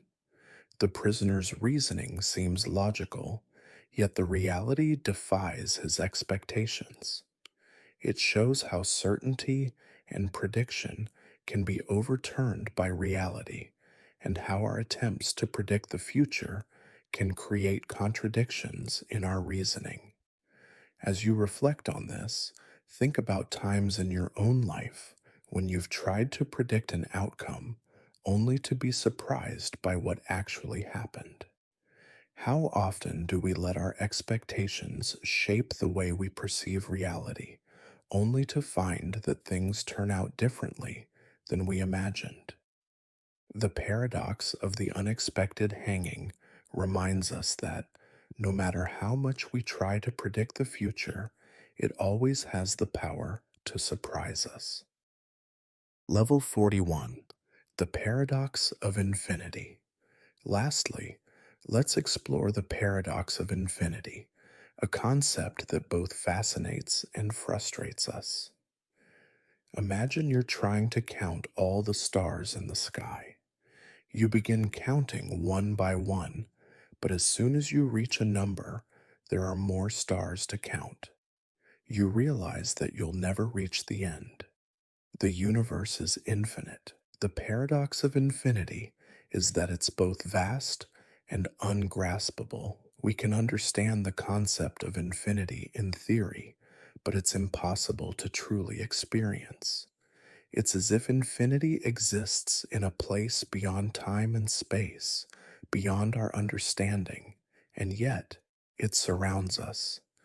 Every time you think you've counted all the stars, there are more. Every time you think you've reached the end of something, there's more to explore. As you reflect on this, let the infinite nature of the universe wash over you. Feel the paradox settle in, knowing that we may never fully comprehend infinity. Yet it exists, and in its mystery, we find both awe and comfort. Level 42. The paradox of the tortoise and Achilles. Revisited. We've visited Zeno's paradox of Achilles and the tortoise before, but let's dive deeper into the layers of this paradox and how it relates to our understanding of time, space, and movement. Imagine Achilles, the great Greek hero, racing against the slow-moving tortoise. The tortoise has a head start. Let's say it's 10 meters ahead of Achilles. At first glance, it seems obvious that Achilles, with his speed, should overtake the tortoise quickly. But according to Zeno's paradox, Achilles can never quite catch up. The idea behind the paradox is that every time Achilles reaches the point where the tortoise started, the tortoise has moved a little bit further ahead. This process continues infinitely. Achilles must always cover the distance between where the tortoise was and where it is now. And since there are an infinite number of such steps, the paradox suggests that Achilles will never truly reach the tortoise. On the surface, this seems absurd.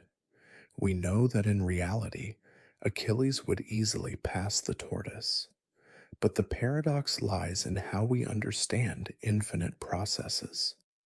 Zeno's paradox challenges us to think about the nature of infinity, how it can seem both possible and impossible at the same time.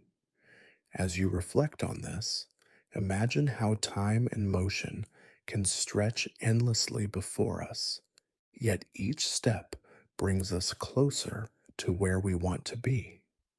The paradox highlights that sometimes, even in the smallest of steps, progress can seem infinite. This is a paradox not just about distance, but about the nature of progress itself, about how we feel about moving forward when the steps seem endless, but even in the infinite, progress is being made, no matter how small. Level 43, the paradox of perception. Let's shift to a paradox that questions the nature of perception itself. Imagine standing before a mirror, looking at your reflection. You see your face, your eyes, your body. Everything looks familiar, but as you look longer, you begin to notice something strange. Your reflection seems to be moving slightly out of sync with your own movements. At first, you think it's just your imagination, but as you move again, you realize it's still happening. What's going on here? Is the mirror playing tricks on you, or is your perception of reality at odds with what is truly happening? This is the paradox of perception, the idea that we can never be entirely certain that what we perceive is exactly what is real. Our senses, sight, touch, hearing, are all ways we experience the world. But what if these senses are unreliable? What if the world we experience is not exactly as it appears, but shaped by our mind's interpretation? This paradox raises questions about the nature of reality itself. If our perceptions of the world can be deceived, if we can misinterpret what we see and feel, how do we know what is truly real? The paradox of perception invites us to question the very foundation of our experiences, asking whether we can ever truly know the world as it is, or whether our minds constantly shape and distort it. Take a deep breath and feel the weight of this paradox. Let it settle in your mind, understanding that perception, like so many paradoxes, is both a tool and a limitation. Level 44, the paradox of the infinite library. Imagine you've stumbled upon an immense library. This library contains an infinite number of books. Every book that has ever been written, every book that will ever be written, and an infinite number of books that have not yet been conceived. You walk down the rows, knowing that no matter how many books you open, there will always be more. No matter how much you read, you will never reach the end of the library. This is the paradox of the infinite library. At first, this seems like a treasure trove of knowledge, a place where every idea is preserved for eternity. But it also presents a deep paradox. If you have access to infinite knowledge, how do you know where to start? With infinite choices, does any choice matter? If every possible book is available, does the pursuit of knowledge become meaningless? After all, you could never finish reading it all. The paradox of the infinite library also challenges us to consider how we approach knowledge. In a world where information seems infinite, how do we choose what is worth knowing? Do we ever reach a point where we can truly say we know everything we need to know, or does the quest for knowledge continue forever? Each answer leading to more questions. As you reflect on this, feel the expansiveness of the infinite library. Imagine yourself standing at the threshold of boundless knowledge in the presence of infinity. Where do you begin? This paradox reminds us that the more we know, the more we realize how much there is left to learn. Level 45, the paradox of the blind spot. Here's a simple yet profound paradox that relates to how we perceive the world, literally. If you've ever had an eye exam, you may have learned about the blind spot, a small area in your field of vision where you cannot see. It exists because the optic nerve passes through a part of the retina where there are no light receptors. But here's the paradox. We are not usually aware of this blind spot. Our brain automatically fills in the missing information, so we don't notice it as we go about our day. In a way, our minds create a seamless picture of the world, compensating for the very area we cannot see. This paradox raises questions about perception. How much of the world do we see that isn't actually there? How much of what we experience is our mind filling in the gaps, stitching together fragments of reality into a cohesive whole? As you reflect on this, think about the blind spots in your own life, both literal and metaphorical. What are the gaps in your perception that you don't notice? The paradox reminds us that much of what we experience is shaped by our minds, often leaving out parts of reality we don't even realize are missing. Level 46, the paradox of the ruler. Let's look at a paradox about measurement. Imagine you have a ruler and you use it to measure an object, say a table. You measure it carefully, and the ruler tells you it's exactly 100 centimeters long. But now imagine this. The ruler itself has a tiny flaw. It is not exactly 100 centimeters in length. It is slightly shorter, maybe by just a millimeter. Here's the paradox. If the ruler itself is flawed, then the measurement it gives you is inaccurate. But the ruler is also the instrument you are using to measure this flaw. So, how can you trust your measurement? It's a paradox about the nature of measurement. How can we measure something accurately when the tools we use to measure are themselves imperfect? This paradox calls into question the reliability of all our measurements. If our tools are flawed, does that mean our understanding of the world is also flawed?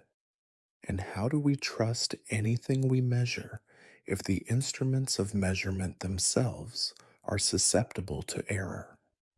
As you reflect on this, think about the tools you use to understand the world around you. Are they always reliable?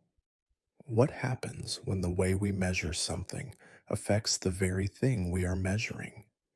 Let the paradox of the ruler unfold in your mind, gently reminding you that measurement, like perception, is always subject to imperfection. Level 47. The paradox of the mind-body connection. We all know that our minds and bodies are intimately connected. Our thoughts can influence our physical state, and our physical state can influence our thoughts. But here's the paradox.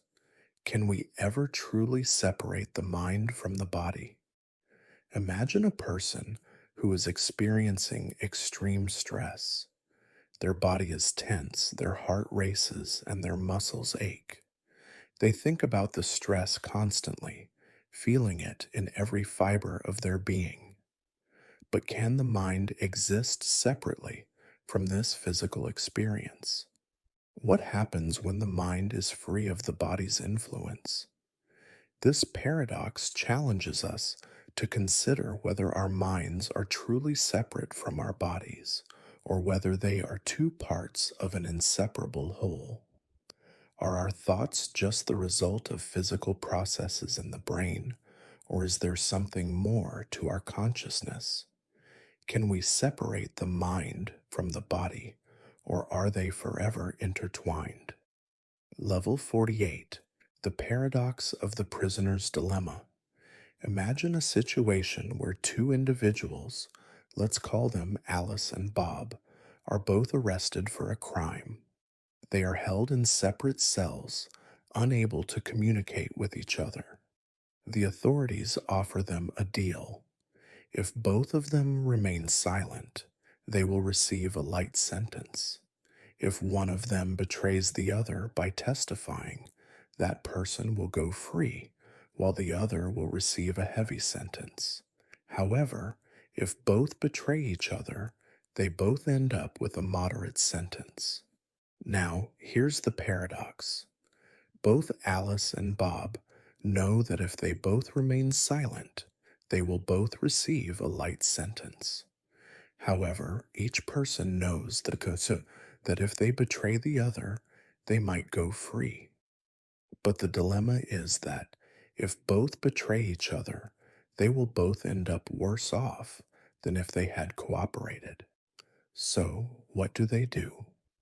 The rational choice, according to game theory, is for both of them to betray the other. After all, each person reasons that they might be better off betraying, no matter what the other person does.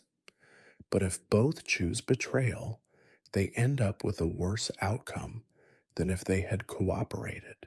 This paradox reveals the tension between individual rationality and collective benefit. It's a reminder that sometimes acting purely out of self-interest doesn't lead to the best outcome for everyone. Cooperation, even in situations that seem to favor betrayal, may be the key to the greatest mutual benefit. But that requires trust, something that's hard to come by in a world where self-interest often reigns. As you relax, think about times in your life when cooperation led to a better outcome than you might have predicted. The prisoner's dilemma reminds us that the greatest strength sometimes lies in working together, even when it seems tempting to go it alone. Level 49. The paradox of self-reference. Imagine you write a simple sentence. This sentence is false. It seems straightforward, but now consider the implications of this statement. If the sentence is true, then what it says must be correct. But it says that it is false, which creates a contradiction. If it's false, then it must be true, but if it's true, then it must be false. This is the paradox of self-reference, a statement that refers to itself, creating an endless loop of contradiction. It's a paradox that plays with the very nature of language and truth. How can we trust statements that refer to themselves? If something can declare its own truth or falsehood, then it can never settle on a single, consistent meaning. As you listen, think about how much of language is self-referential.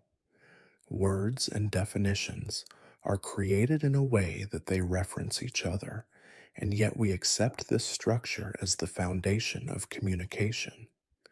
The paradox of self-reference challenges us to rethink how we create meaning and whether there are limits to our understanding. Level 50. The paradox of the arrow's flight. Imagine an arrow flying through the air. You watch it closely, observing every moment as it travels toward its target. Now, let's freeze time at a single instant. In that moment, the arrow is not moving. It's simply suspended in the air, occupying a single point in space. This is the paradox. If the arrow is not moving at every single instant in time, then how can it possibly move over the course of time? Zeno's arrow paradox suggests that if every instant of time is frozen, then no motion can occur. But we know, of course, that the arrow does move. How can we reconcile this? This paradox forces us to consider the true nature of motion. Is motion a continuous process, or is it made up of discrete moments? It challenges us to think about time not as a steady flow, but as a series of discrete, frozen moments. And yet, even within those frozen moments, motion can still occur. As you think about this paradox, imagine the arrow in flight, gracefully moving through the air. Let it guide your thoughts toward the nature of time and motion, knowing that even when time seems still, things are always moving. Level 51. The paradox of the future. What is the future? It's a concept we all think about, yet it's inherently paradoxical. Imagine you're planning for the future, making decisions about what you'll do tomorrow, next month, or even in the years ahead. But here's the paradox. The future doesn't exist. At least, not in any tangible physical way. It's made up of possibilities, probabilities, and expectations, but it's not a reality we can touch or experience. And yet, we act as though the future is already unfolding. Every decision we make today is based on an assumption that the future will happen, that it will be shaped by our actions. We set goals, make plans, and imagine ourselves in the future, but it's all built on an abstract concept. The paradox of the future challenges our understanding of time. How can we plan for something that doesn't yet exist? And how does our understanding of the future shape the present moment? Every step we take today is aimed at a future we can't fully grasp, yet we live as though it is already determined. Take a deep breath and imagine the future as a vast, empty space full of possibilities and unknowns. Let the paradox sink in gently, knowing that the future is always just out of reach, even as we make our way toward it. Level 52, the paradox of the owl and the mouse. Now, let's consider a paradox about perspective, one that involves a mouse and an owl. Imagine an owl perched high in a tree, watching a mouse scurry across the ground. The owl sees the mouse from above, perceiving it as small and fragile. The mouse, in turn, sees the owl from below, perceiving it as large and powerful. But here's the paradox: each creature is right from its own perspective. From the owl's point of view, the mouse is small and weak. From the mouse's point of view, the owl is a fearsome predator. But the truth is, they both exist in the same world, and their perceptions are simply reflections of their own perspectives. This paradox reminds us that reality is often subjective. We each perceive the world through our own lens, shaped by our experiences, our senses, and our position in the world. And while we may feel that our perspective is the correct one, it's just one of many. As you listen, think about your own perspective on life.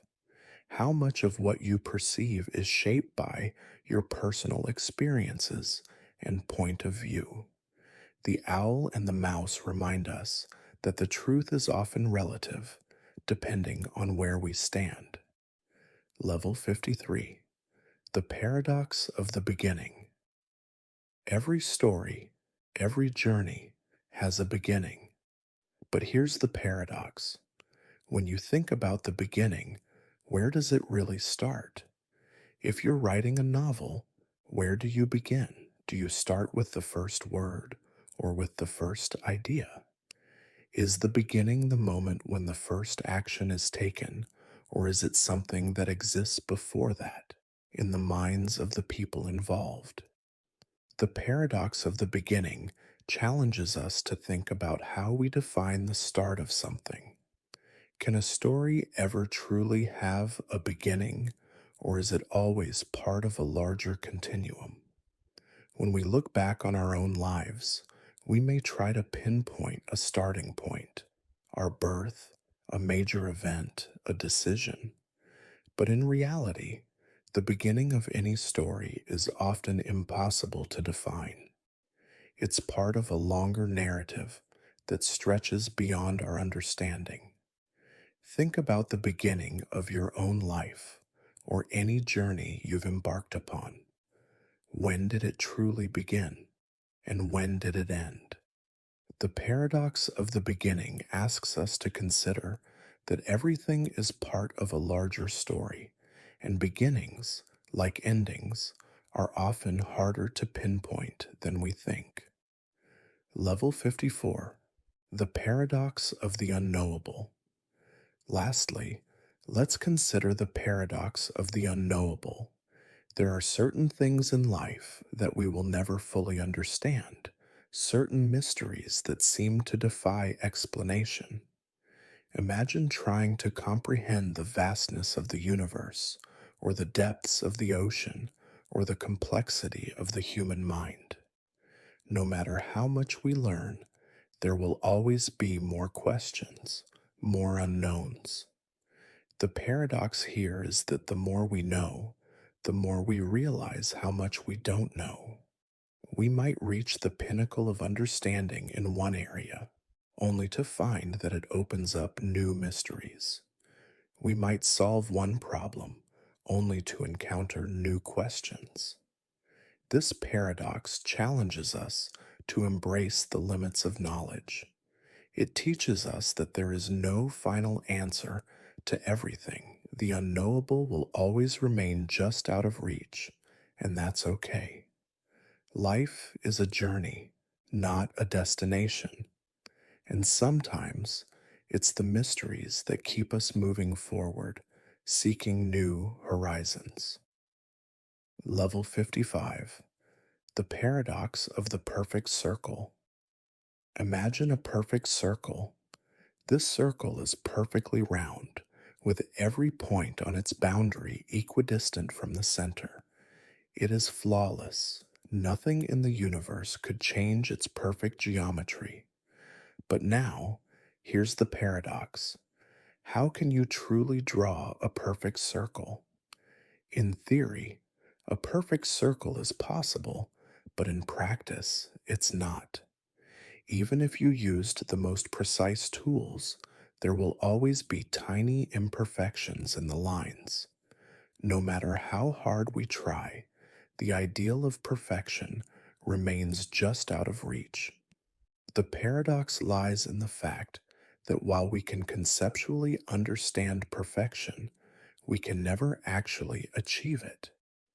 This paradox challenges us to think about the nature of perfection. Is perfection something that truly exists? Or is it an ideal we chase but can never fully realize? It teaches us that sometimes the pursuit of perfection is more important than the perfection itself. Perhaps the beauty of life comes not from achieving perfection, but from embracing the imperfection along the way. As you reflect on this, imagine the perfect circle. Even as you try to draw it, feel the gentle realization that perfection, in the truest sense, is elusive, and that's okay. Life itself is full of beautiful imperfection. Level 56, the paradox of memory. Memory is a funny thing. Think about the last time you remembered something from your childhood. Perhaps it was a moment with family, a school event, or a trip you took. As you recall it, you may notice that your memory doesn't perfectly align with the way it actually happened. The details might be a little fuzzy, or you might be surprised by how much your mind has shaped the memory over time. The paradox of memory is that our memories are both unreliable and essential to our sense of self. On one hand, we rely on our memories to shape our identity and make sense of the world. On the other hand, memory is inherently distorted. Every time we remember something, our recollections change a little. We can never be sure if our memories are accurate reflections of the past or if they've been influenced by our emotions, thoughts, and the passage of time. This paradox raises deep questions about how we construct our personal narratives. If our memories are flawed, then how much of who we are is built on shaky ground? Yet, at the same time, our memories are all we have to shape our understanding of ourselves. We are, in many ways, the sum of our memories, even if those memories aren't entirely true. As you think about your own memories, let them float gently in your mind, knowing that they are both your guiding stars and your greatest uncertainties. Memory, like all paradoxes, is a complex and ever changing process, helping us navigate life while reminding us that what we know may not always be exactly what was. Level 57, the paradox of the self improvement cycle. In today's world, there's often a constant drive for self improvement. We are always told to strive for the best version of ourselves, to work harder, to become more productive, to evolve. But here's the paradox. The more we focus on self improvement, the more we might feel like there's always something wrong with who we are in the present. In the pursuit of becoming better, we can sometimes lose sight of the present moment, constantly striving toward an ideal version of ourselves that doesn't exist.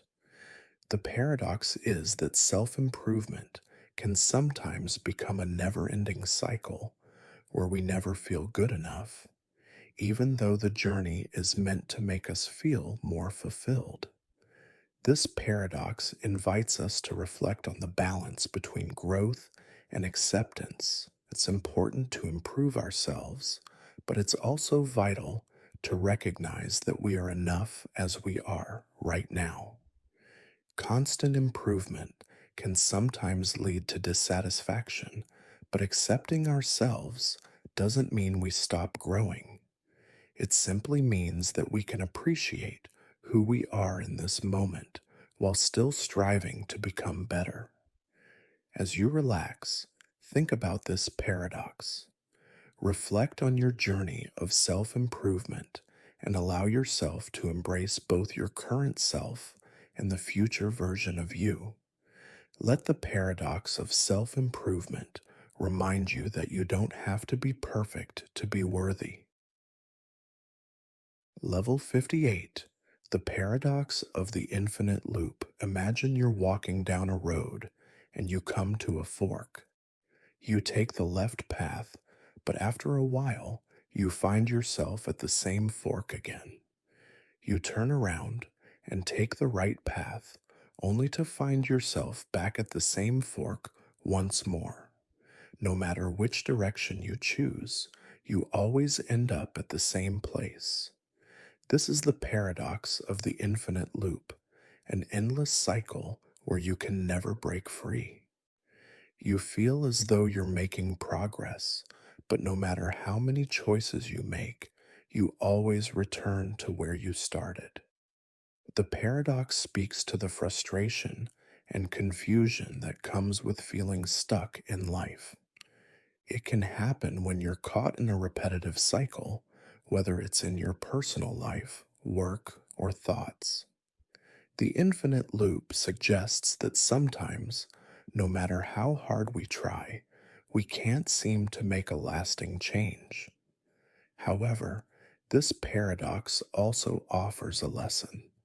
Sometimes, breaking out of the loop isn't about finding the perfect solution or making the right choice. It's about recognizing the loop for what it is and learning how to accept the journey, no matter how many times you circle back to the beginning. Take a deep breath as you think about this paradox. Feel the calmness of knowing that some loops are simply part of the experience, and that even in the repetition, there can be growth and understanding. Level 59, the paradox of growth and decline. In nature, growth and decline are two sides of the same coin. A tree starts as a small seed, grows into a mighty oak, and eventually begins to wither as it ages. Yet, the very process of decline can be a form of growth in itself. As the leaves fall, new life can sprout in the soil, and the cycle begins again. The paradox here is that growth and decline are inextricably linked. Often, we think of growth as a positive force and decline as something negative. But nature shows us that decline is an essential part of the process of growth. Without the shedding of old leaves, there wouldn't be room for new ones. Without the decline of old systems, new ones can't emerge. This paradox challenges our perceptions of change and progress. Sometimes things must break down, fall apart, or decline in order to make room for something new. It's a reminder that even in moments of loss, there is potential for renewal and growth. As you reflect on this, consider your own life's cycles. What might be falling away to make room for something new?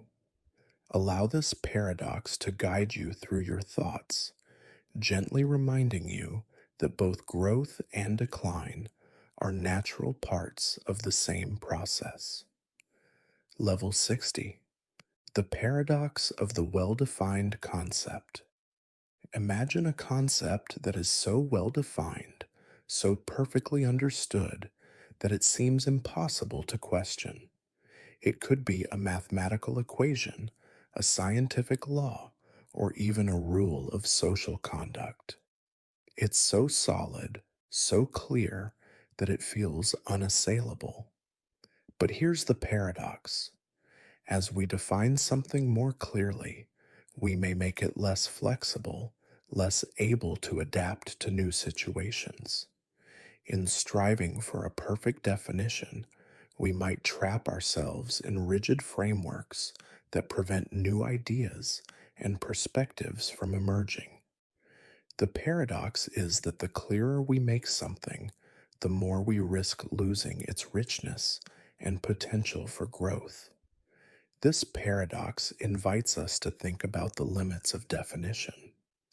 While definitions and boundaries are helpful for understanding the world, they can sometimes constrain our thinking. True understanding, it seems, often exists in the spaces between clearly defined concepts. As you think about this paradox, reflect on the things you've tried to define in your life. Are there areas where the need for clarity has limited your ability to experience something more expansive? Embrace the idea that not everything needs to be defined perfectly in order to be understood. Level 61, the paradox of simplicity. In a world full of complexity, there is a growing desire for simplicity. We often seek out ways to make our lives easier, to declutter our minds, and to strip away unnecessary details.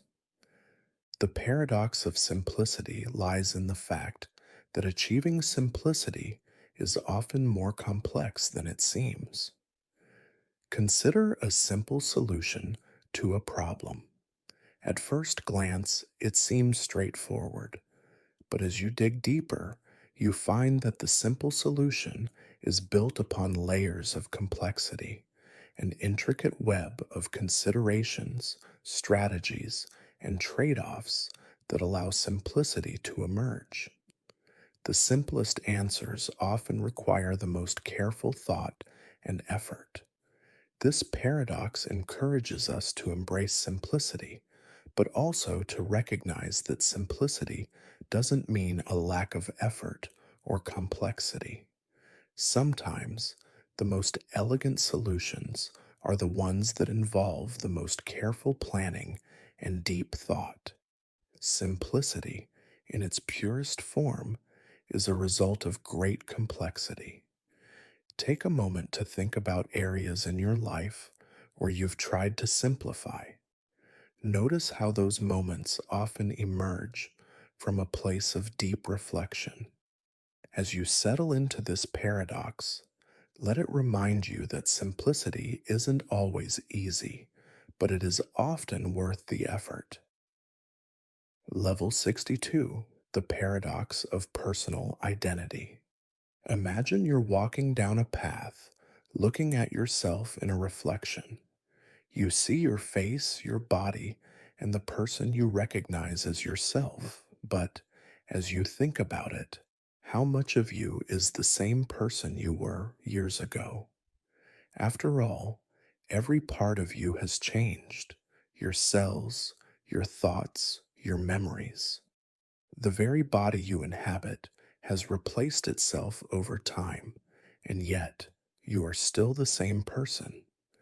This is the paradox of personal identity. How can you remain the same person over time when everything about you changes? Your body, your memories, and even your consciousness evolve, yet there's something that persists. What is that something? We like to think of ourselves as stable, continuous individuals, but the truth is, nothing about us stays the same for long. Our bodies are constantly regenerating, our thoughts are constantly shifting, and our past selves are always fading into the background. And yet, we continue to identify as the same person. This paradox invites us to question the very nature of who we are. Is our identity tied to our physical bodies, to our memories, or to something else entirely? What makes you you across the years, despite all the changes that occur?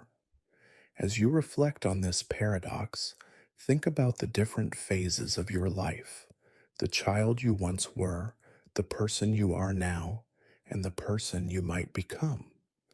Are you the same person through all these phases, or is your identity a continuous flow of change? Let this thought gently unfold in your mind, accepting that our personal identity is both fluid and constant, a paradox that lives within all of us. Level 63: The Paradox of Choice and Consequence. Imagine you're standing before a giant door with a large set of keys in your hand. Each key opens a different door, and each door leads to a completely different path. You've been tasked with making a choice, but here's the paradox: the more choices you have, the harder it becomes to make a decision. You see, each choice presents an infinite array of possibilities. You can choose to take one door, but what happens to the path you didn't take? What opportunities did you miss? The more choices you're given, the more you begin to worry about the consequences of not choosing the right path. Every choice, even the smallest, branches into new futures, new realities, and new possibilities. In the end, no matter which door you choose, you'll always wonder about the one you didn't. This is the paradox of choice and consequence. The more options you have, the more uncertain you become about which one will lead to the best outcome. What happens when every path holds both potential and loss? The paradox deepens as you realize that the very act of choosing may be the source of your dissatisfaction.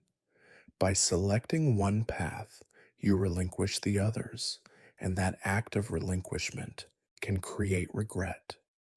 This is especially true in a world that constantly presents new options and possibilities, making each decision feel more significant than the last. As you consider this paradox, think about the choices you've made in your life. Were they the right choices? Were they the best? And how many paths did you leave unexplored? The paradox of choice reminds us that sometimes the beauty of life lies not in finding the perfect decision, but in accepting that all choices are imbued with both promise and loss.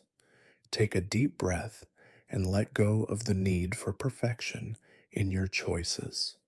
Feel the freedom of simply making a choice, knowing that each path offers something valuable in its own way. Level 64: The Paradox of Change and Stasis. We live in a world of constant change, where the seasons shift, technologies evolve, and even our personal lives are in a perpetual state of flux. Yet, at the same time, we often crave stability, seeking comfort in routines and familiar surroundings. This creates a paradox. The more we experience change, the more we also yearn for stasis, for something that feels permanent and unchanging. Think about a river flowing. The water is always moving, constantly shifting and flowing to new places. Yet, if you were to stand on the riverbank, you'd see the river as if it were the same body of water, continuously present, even though every drop of water is constantly changing. The river is both stable and in motion at the same time. This paradox lies in the tension between change and stasis. We want things to stay the same, yet we also know that change is inevitable. We want to remain rooted in our comfort zones, but we also know that growth can only happen through change. This paradox teaches us that the world is a blend of both. Stability doesn't mean the absence of change. Rather, it's the ability to find calm amidst the ebb and flow of life. Even in the most stable environments, change is always happening, just as a river is never truly still, no matter how calm it may appear on the surface. As you reflect on this paradox, think about the areas in your life where you seek stability. Are you truly seeking the absence of change, or are you looking for a way to stay centered amidst the constant shifts of life? Let this paradox gently remind you that both change and stasis are necessary for growth and peace. You don't have to choose between them, they are both parts of the same whole. Level 65. The paradox of the unseen observer. Imagine you're standing in a room, alone, and looking at yourself in a mirror. But now, think about the situation where you can't see the reflection. You're still looking at yourself, but only from within. You can feel your presence, your movements, but there's no external confirmation of your image. This is the paradox of the unseen observer. You can only experience yourself from the inside, and you can never fully observe your own existence from an external point of view. You are both the actor and the observer, but the full picture of who you are remains elusive. As humans, we live in a world where we are both constantly aware of ourselves and unaware of our full selves. We can't ever truly know how others perceive us, nor can we step outside of our own experience to view ourselves objectively. Our experience is always filtered through our perceptions, making it impossible to know ourselves fully from an outside perspective. This paradox makes us reflect on our search for self awareness. We try to understand who we are, but the very act of trying distorts our view. We are always looking inward, yet the true picture of ourselves remains outside our grasp. How do we truly know ourselves if we can never see ourselves from the outside? And how do we deal with this paradox of self awareness? As you settle into this paradox, think about the ways you try to understand who you are. Are you truly seeing yourself, or are you only glimpsing parts of the full picture? Allow this paradox to unfold in your mind, gently reminding you that sometimes the truest way to understand ourselves is not through external observation, but through internal acceptance. Level 66. The paradox of time and memory. Time, as we experience it, seems linear. We move from one moment to the next, ticking off seconds, minutes, hours, and days. But memory complicates this. When we think back to a past event, we can remember it as though it just happened, even though it occurred years ago. In a way, the past exists alongside the present, in our minds, and it can feel just as real as the present moment. Here's the paradox. Time moves in one direction, yet our memories create a sense that the past is not entirely gone. The past and the present coexist, at least in our minds. When you remember a moment, it's as if you are experiencing it again, as if time has looped back upon itself. This paradox challenges our understanding of time and reality.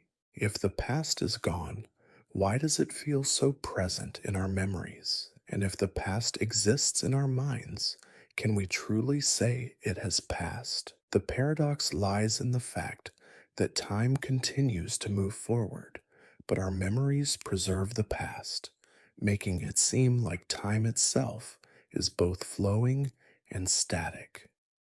Think about the moments you've remembered with vivid clarity.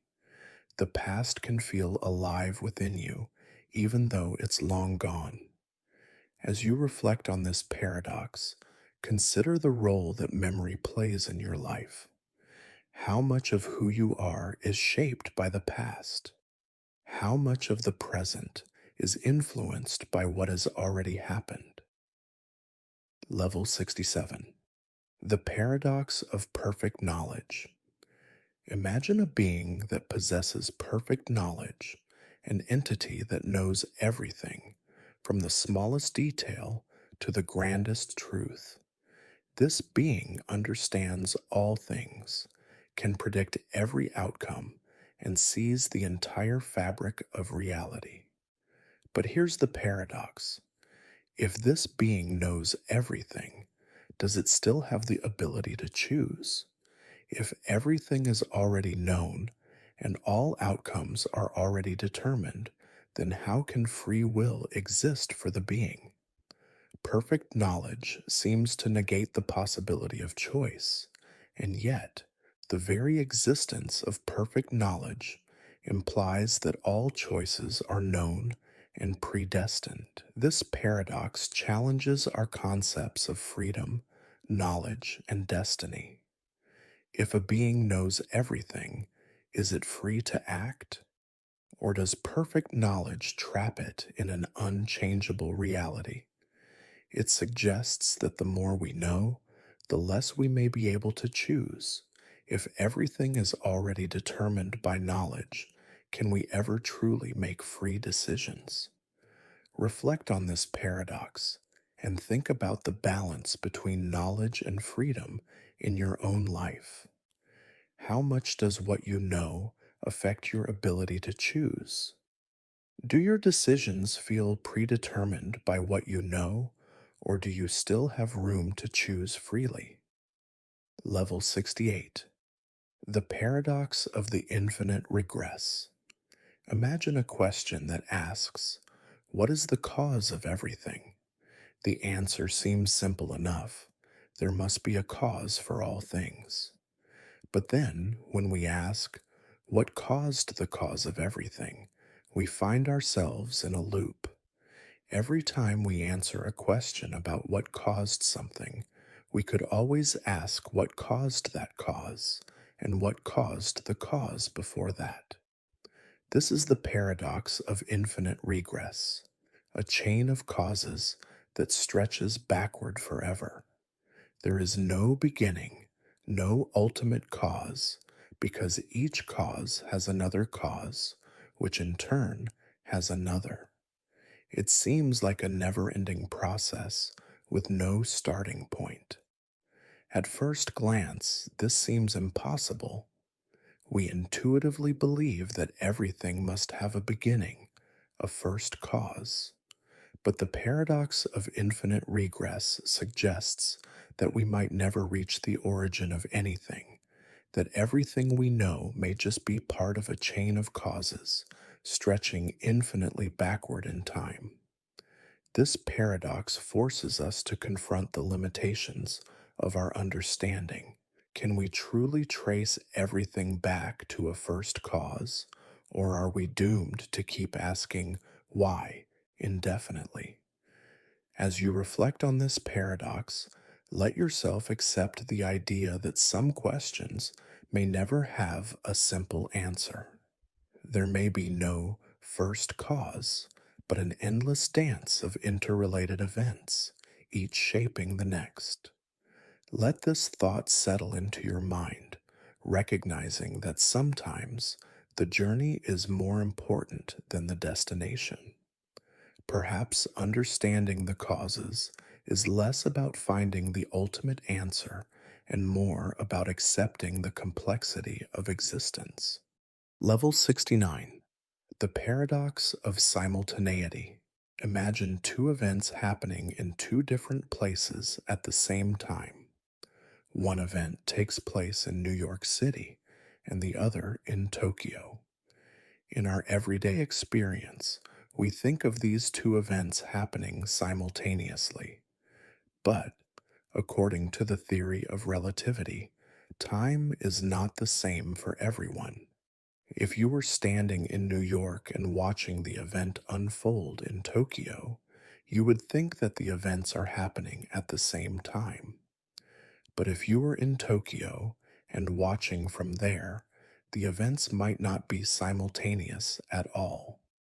According to Einstein's theory of relativity, the perception of simultaneous events can vary depending on where you are and how fast you're moving.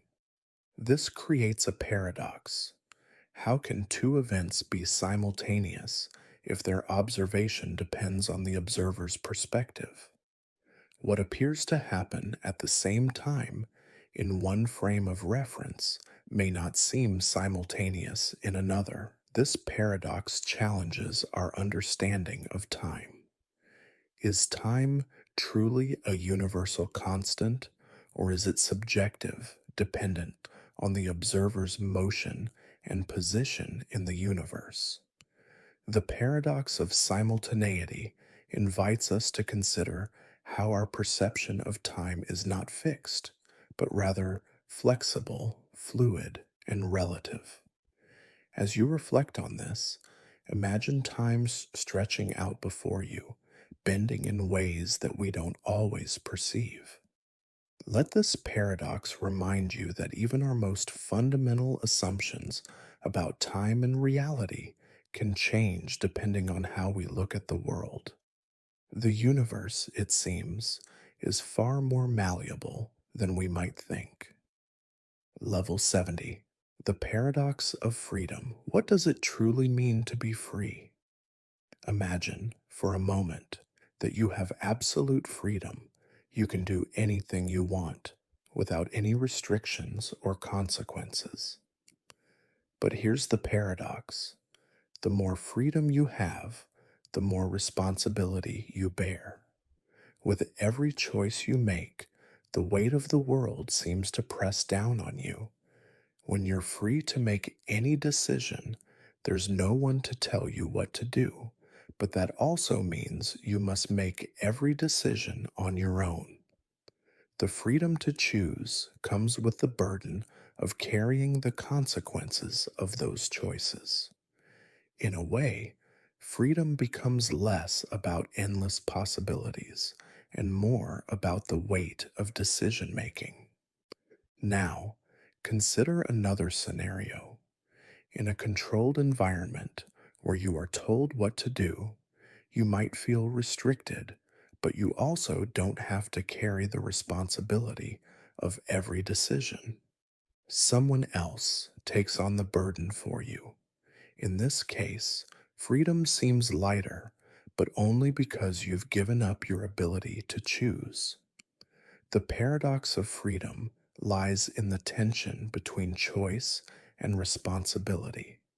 The more freedom you have, the more decisions you must make, and the more consequences you must bear. But is that really freedom, or is it just the illusion of it?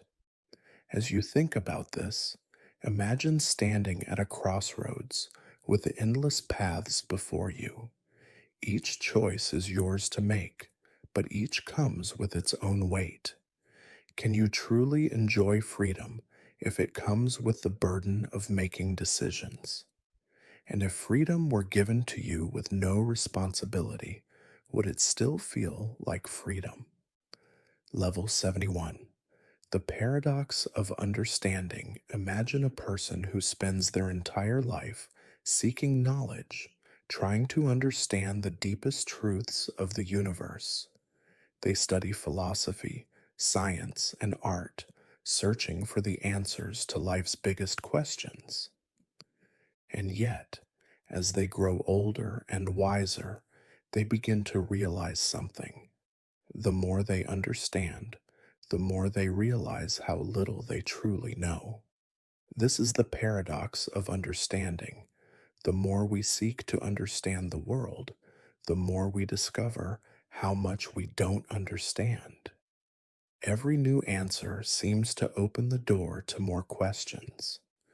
The more we know, the more we see how much is still beyond our grasp.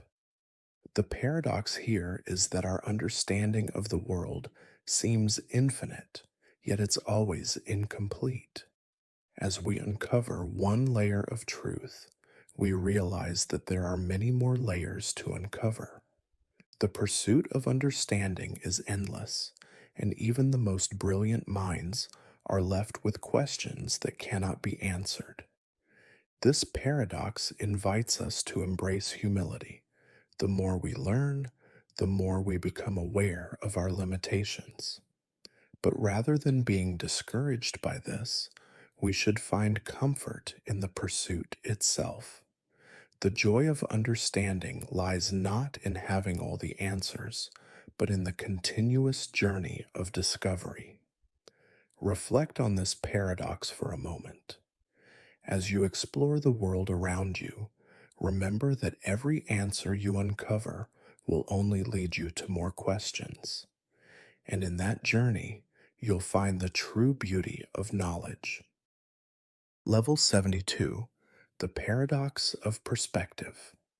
Let's shift to a more personal paradox, one about how we view the world and the people in it. Imagine you're looking at a painting, a beautiful work of art. From your vantage point, it's stunning. The colors are vibrant, and the composition is perfect. But what if someone else looks at the same painting from a different angle? What if their perspective shifts, revealing parts of the painting that you couldn't see from where you stood? Here's the paradox. Two people can look at the same thing, yet have entirely different experiences of it. Their perspectives are shaped by where they stand, what they know, and how they feel.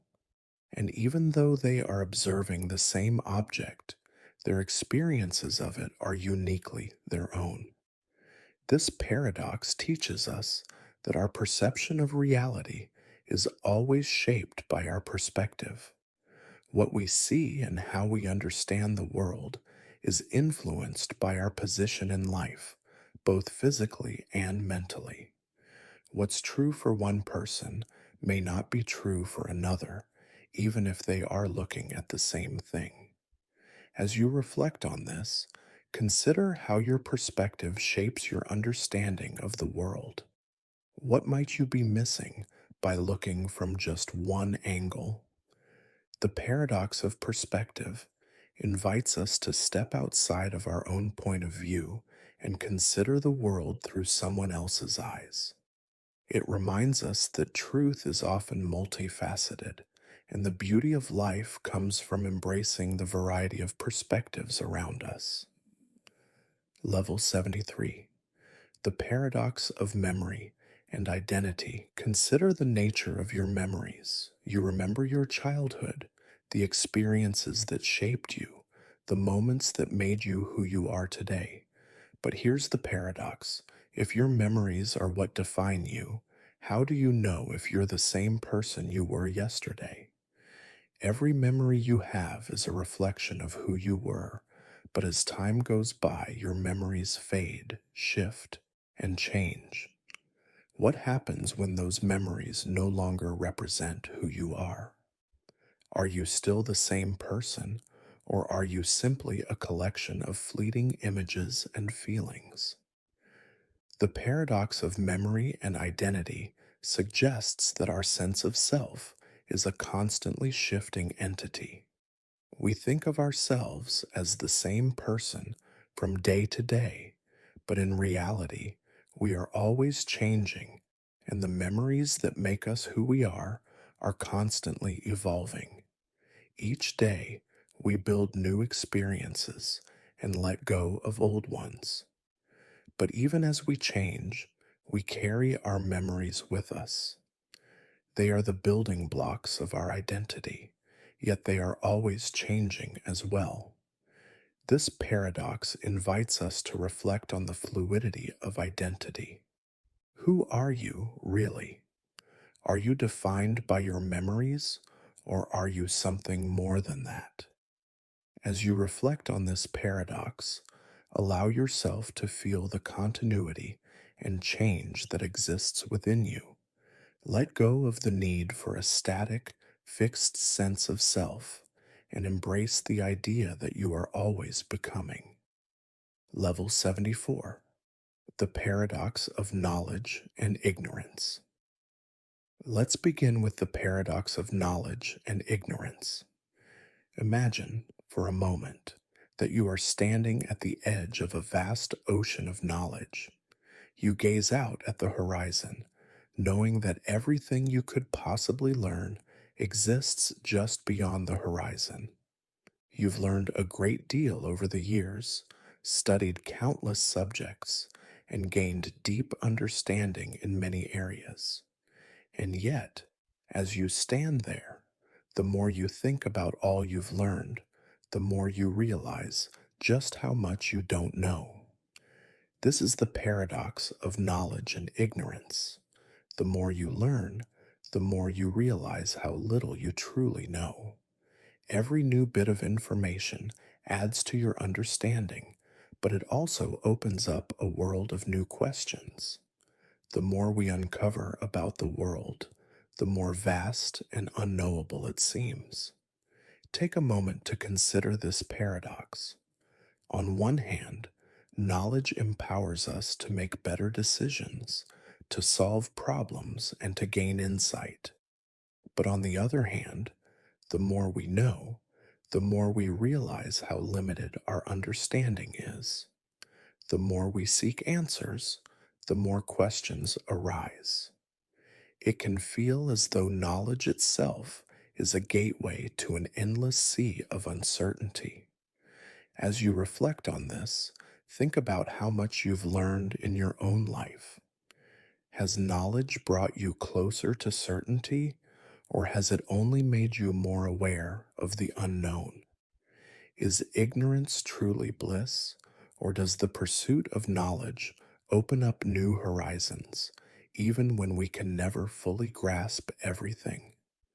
The paradox here is that both knowledge and ignorance coexist within us, constantly shaping and reshaping our perceptions of the world. The more we know, the more we realize how little we understand, and in this realization, we find a humbling beauty. Level 75. The paradox of cause and effect. Let's now consider the paradox of cause and effect. In our everyday lives, we observe the relationship between causes and effects. We see an action and we recognize the consequences that follow. If we push a ball, it rolls forward. If we study for a test, we are likely to do better. This seems like a simple, straightforward relationship between actions and outcomes. But here's the paradox. If everything that happens has a cause, then what caused the first cause? At some point, there must have been a beginning, an initial cause that set everything into motion. But once we start looking for the first cause, we find ourselves trapped in an infinite regress. What caused the first cause? And what caused that cause? This paradox stretches our minds to think about the nature of causality. How can we trace everything back to its origin if every cause is itself the effect of something else? And if the chain of causes stretches infinitely backward, how can we ever hope to find the starting point of everything? Think about the complexity of everything that happens in your own life. Every decision, every moment leads to the next. Yet, how far back do we trace the chain of cause and effect in our lives? Can we truly pinpoint the first cause of anything, or is everything just an unbroken chain of events? This paradox challenges our understanding of time, space, and existence itself. Perhaps there is no first cause. Perhaps everything is simply interconnected, each event a link in a never-ending chain. As you reflect on this, Feel the vastness of the chain of cause and effect, knowing that no matter how far back you trace it, the origins of all things might remain just beyond reach. Level 76, the paradox of perception and reality. Next, we encounter a paradox that deals with perception and reality. Imagine, for a moment, that you are sitting in a room and everything seems perfectly normal. The furniture, the lighting, the colors of the walls, they all appear exactly as you expect. But now, imagine that what you are seeing is not real at all. The objects in the room are actually illusions created by your mind based on the way your brain processes light and color. The reality you're experiencing is just a construct shaped by your senses and perception. This is the paradox of perception and reality. How can we ever truly know what is real when our perception of reality is so subjective? What if everything we see, hear, and feel is just a projection of our minds, a trick that our senses play on us? The reality that we experience is not the objective world, but a version of it, filtered through our individual perceptions.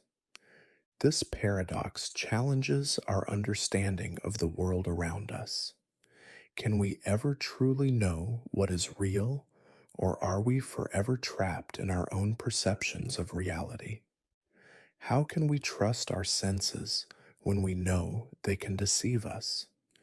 The more we understand about perception, the more we realize that what we experience is not necessarily what is. Take a deep breath as you reflect on this paradox. Is the world as you see it truly as it is? Or is it an illusion created by your senses? Let this thought unfold gently in your mind, accepting that perhaps reality is not as concrete as we think, and that perception itself might be the key to understanding the world. Level 77, the paradox of the infinite universe. Now, let's consider the paradox of the infinite universe. Imagine standing in the vastness of space, looking up at the stars. The universe is so enormous, so infinitely large, that it seems impossible to comprehend. Every galaxy, every star, and every planet extends into the farthest reaches of space, beyond the limits of our imagination. Here's the paradox. The universe is infinite, but how can we experience something that has no end? If the universe has no boundaries, how can we ever fully understand it? Every time we think we've reached the edge of the universe, we find that there's more stars, more galaxies, more unknown territories.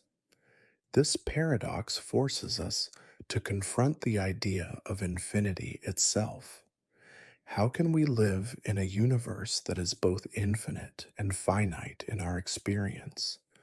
We see only a tiny fraction of what exists, and yet the knowledge that the universe stretches on forever can be overwhelming. If the universe is infinite, can we ever truly grasp its vastness, or are we destined to remain limited in our understanding? As you think about this, let the vastness of the universe settle in your mind. Feel the paradox of being a small part of something so infinite, yet being able to experience only a fraction of it. Can we ever fully understand the universe, or are we simply meant to marvel at its endless expanse? Level 78, the paradox of the present moment. Let's turn our attention to the present moment. We often hear that the present is all we truly have, that we should focus on the now and live in the moment.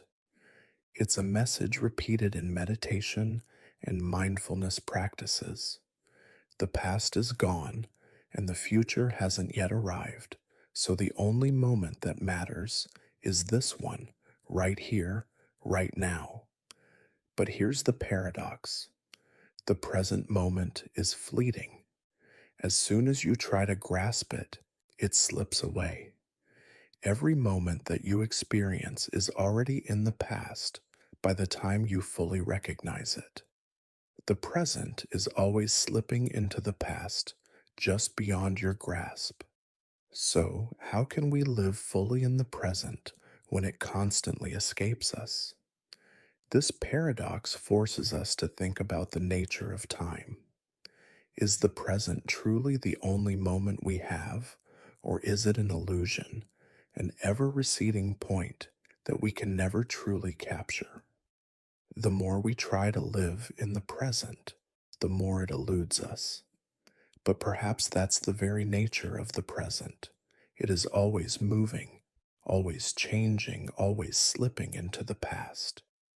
As you reflect on this paradox, think about the moments that have already passed in your life. Can you truly hold on to the present, or is it meant to be experienced only in passing? Let this thought gently float through your mind, accepting that the present is both a gift and a fleeting experience, one that can never truly be grasped, but can only be lived in the moment. Level 79: The Paradox of the Self-Fulfilling Prophecy. Imagine you're setting out on a journey, determined to achieve your goal. You are fully confident that you will succeed. But as you proceed, your belief in your success begins to shape your actions in a way that leads to the exact outcome you expect. The more you believe in your success, the more your behaviors align with that belief, and ultimately, you achieve what you set out to do. Now, here's the paradox. If you had not believed in your success, you may not have taken the steps necessary to achieve it. Your belief in the positive outcome directly influenced your actions, making it more likely that the outcome would come to pass. But the very belief that led to your success could also have been a self-fulfilling prophecy, a cycle where belief leads to action, which leads to the predicted outcome. This paradox challenges our understanding of fate and free will. Are we simply the product of our beliefs, or do we truly have the ability to shape our destiny without being influenced by expectations? The self-fulfilling prophecy shows us that belief can influence our actions and outcomes in profound ways, but it also raises the question: do we have control, or are we simply living out a series of predicted outcomes? Reflect on this paradox and consider how your own beliefs shape your life. Are you the creator of your destiny, or are you simply following the path laid out by your expectations? The self-fulfilling prophecy invites us to recognize the power of our beliefs in shaping our reality, while also questioning the limits of that power. Level 80: The Paradox of Time Travel and Determinism. Imagine, for a moment, that you've built a time machine and have traveled back to the past. You've arrived at a moment in history, maybe even one that shaped your own life. You meet your past self, and you tell them what will happen and how they will act. They are aware of everything that you are telling them. But now, here's the paradox. By telling your past self everything that will happen, you've created a situation where the future is already determined. Your actions, by interacting with the past, have influenced the future that you know. In other words, you've altered the course of your past through your knowledge of the future, but that knowledge might have been what ensured the future that you know will happen. The paradox lies in the fact that your knowledge of the future seems to make the future inevitable. You are always destined to go back in time because by knowing the outcome, you make it happen. But if the future is already determined, can you really say that you had any free will at all? This paradox explores the tension between time travel and determinism, the idea that all events, including our decisions, are preordained. If you could travel to the past and change something, how would that affect the future? Would it truly change, or would it simply unfold the way it was always meant to? As you reflect on this, think about your own life. How many moments have already been determined by the choices you made, the things you knew, or the actions you took? Time, it seems, is not just a linear process, but a complex web of interconnected events where the past and future influence each other in ways we don't always see. Take a deep breath and let this paradox settle. Think about the paths your life could have taken, knowing that every moment, whether past, present, or future, might be part of an endless loop of choices and consequences. Level 81. The paradox of infinite knowledge and paradoxical truths. Imagine a being of infinite knowledge, one that knows everything, from the deepest truths of existence to the most minuscule facts of the universe.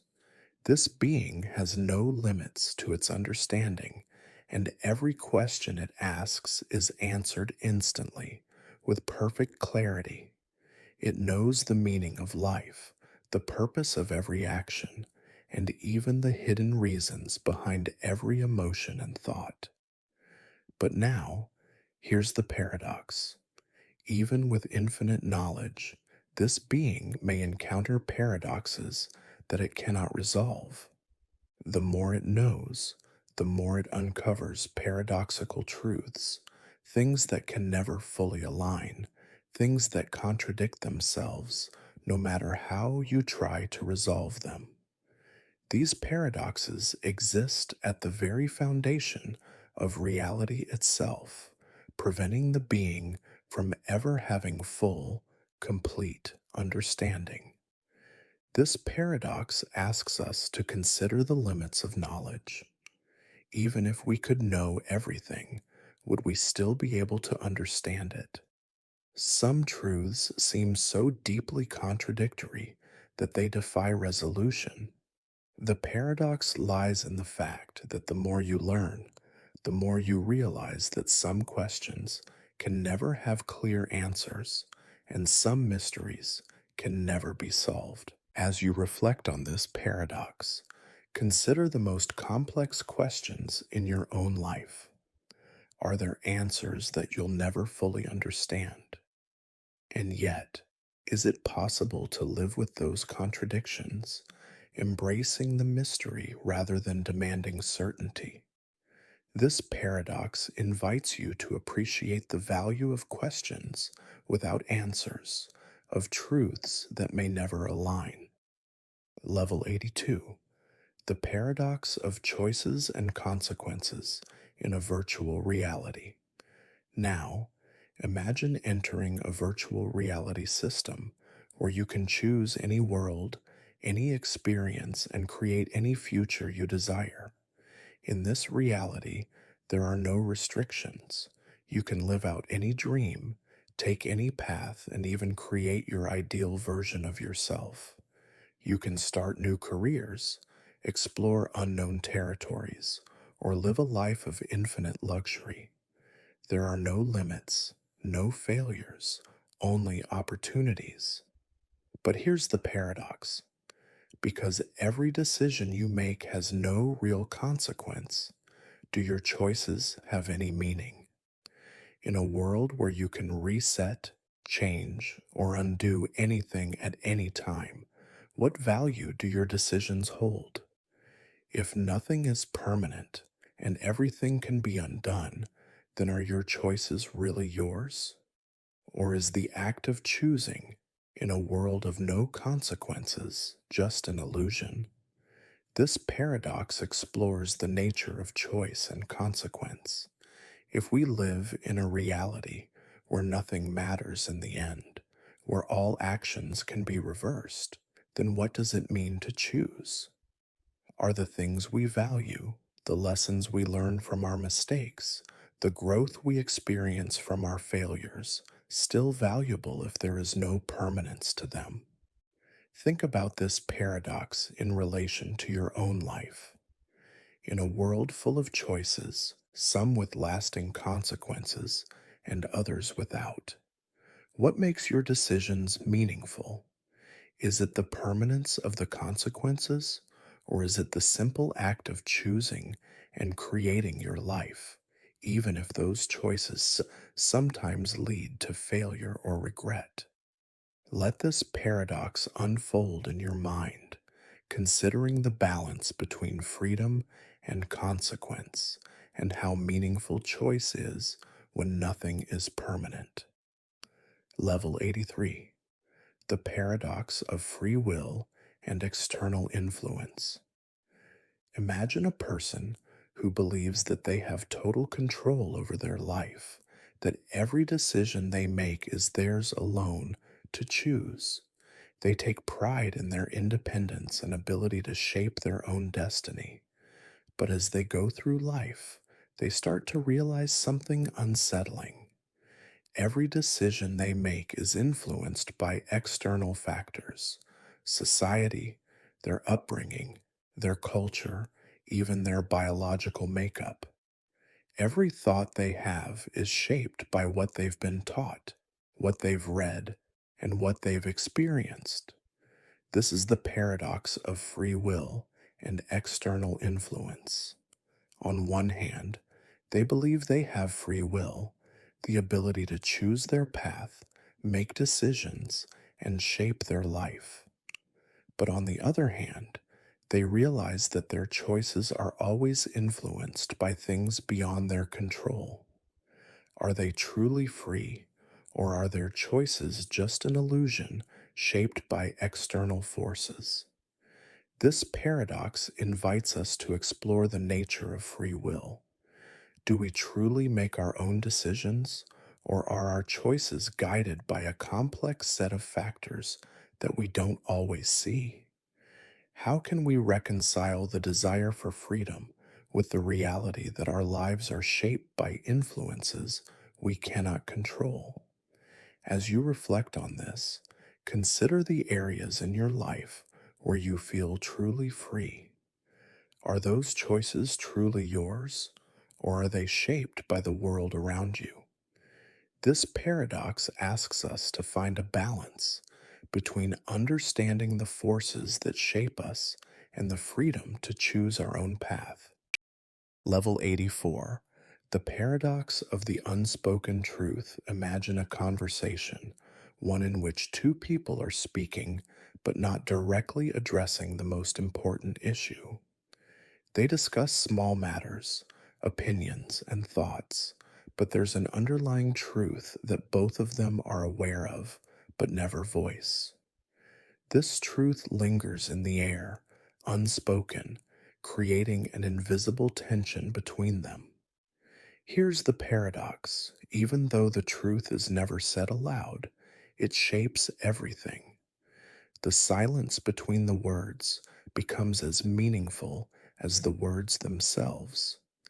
The unspoken truth influences their behavior, their decisions, and their feelings, even though it remains hidden from the conversation.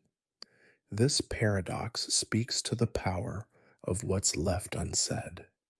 We often think that communication is just about speaking the words, but sometimes it's the things we don't say that hold the most power. The truth that remains unspoken is often more significant than anything we could express because it shapes our relationships and understanding of the world in ways that words cannot. Take a moment to think about your own life. How many unspoken truths have shaped your relationships? What are the things that remain unsaid and yet continue to influence your thoughts and actions? This paradox invites you to reflect on the power of silence and the unspoken, recognizing that sometimes the most important truths are those that can never be fully expressed. Level 85, the paradox of the infinite mind. Now, imagine a mind that can comprehend everything. It can hold an infinite amount of information, process every concept, and understand every possible reality. This mind is free of limitations and can grasp every fact, every idea, and every possibility. But here's the paradox. Even with infinite capacity, the mind will never fully understand itself. Why? Because the mind, in its quest for knowledge, will constantly encounter the limits of its own understanding. The more it learns, the more it becomes aware of how much it doesn't know. Even with infinite capacity, there is no point at which the mind can say, I understand everything. The paradox is that infinite knowledge leads to infinite questions, and in the end, the mind itself remains an enigma. This paradox raises profound questions about the nature of knowledge, understanding, and consciousness. If the mind is infinite, why does it always seek more? Can we ever fully know ourselves, or are we destined to always be on the verge of understanding, never truly grasping the totality of our existence? As you think about this paradox, let yourself sit with the idea of an infinite mind. Imagine a mind that can process and hold everything, and yet it never reaches its full potential of self understanding. Let this thought settle gently in your mind, knowing that our quest for knowledge is a journey without an end. Level 86, the paradox of the observer effect. Imagine you're observing an event. Maybe it's a scientific experiment, or perhaps it's a personal experience you're living through. But here's the paradox. By simply observing, you change the event. Your presence, your thoughts, your awareness all influence the outcome, even though you might not directly intervene. The very act of observing disturbs what is being observed. This is the observer effect, a concept that originates in quantum mechanics, where particles behave differently depending on whether or not they are being observed, but it extends beyond physics into all aspects of life. In a social setting, for instance, when you know someone is watching you, you may alter your behavior, even unconsciously. In relationships, knowing that your actions are being observed can change the dynamics between two people. The paradox lies in the fact that we can never truly be passive observers. In the moment we observe something, we are part of it, influencing the very outcome we seek to understand. Even when we think we are standing outside a situation, we are intrinsically linked to it. By observing, we are not just witnessing, but actively shaping reality. As you reflect on this paradox, think about the times in your life when you have been the observer. How did your awareness of the situation shape the experience?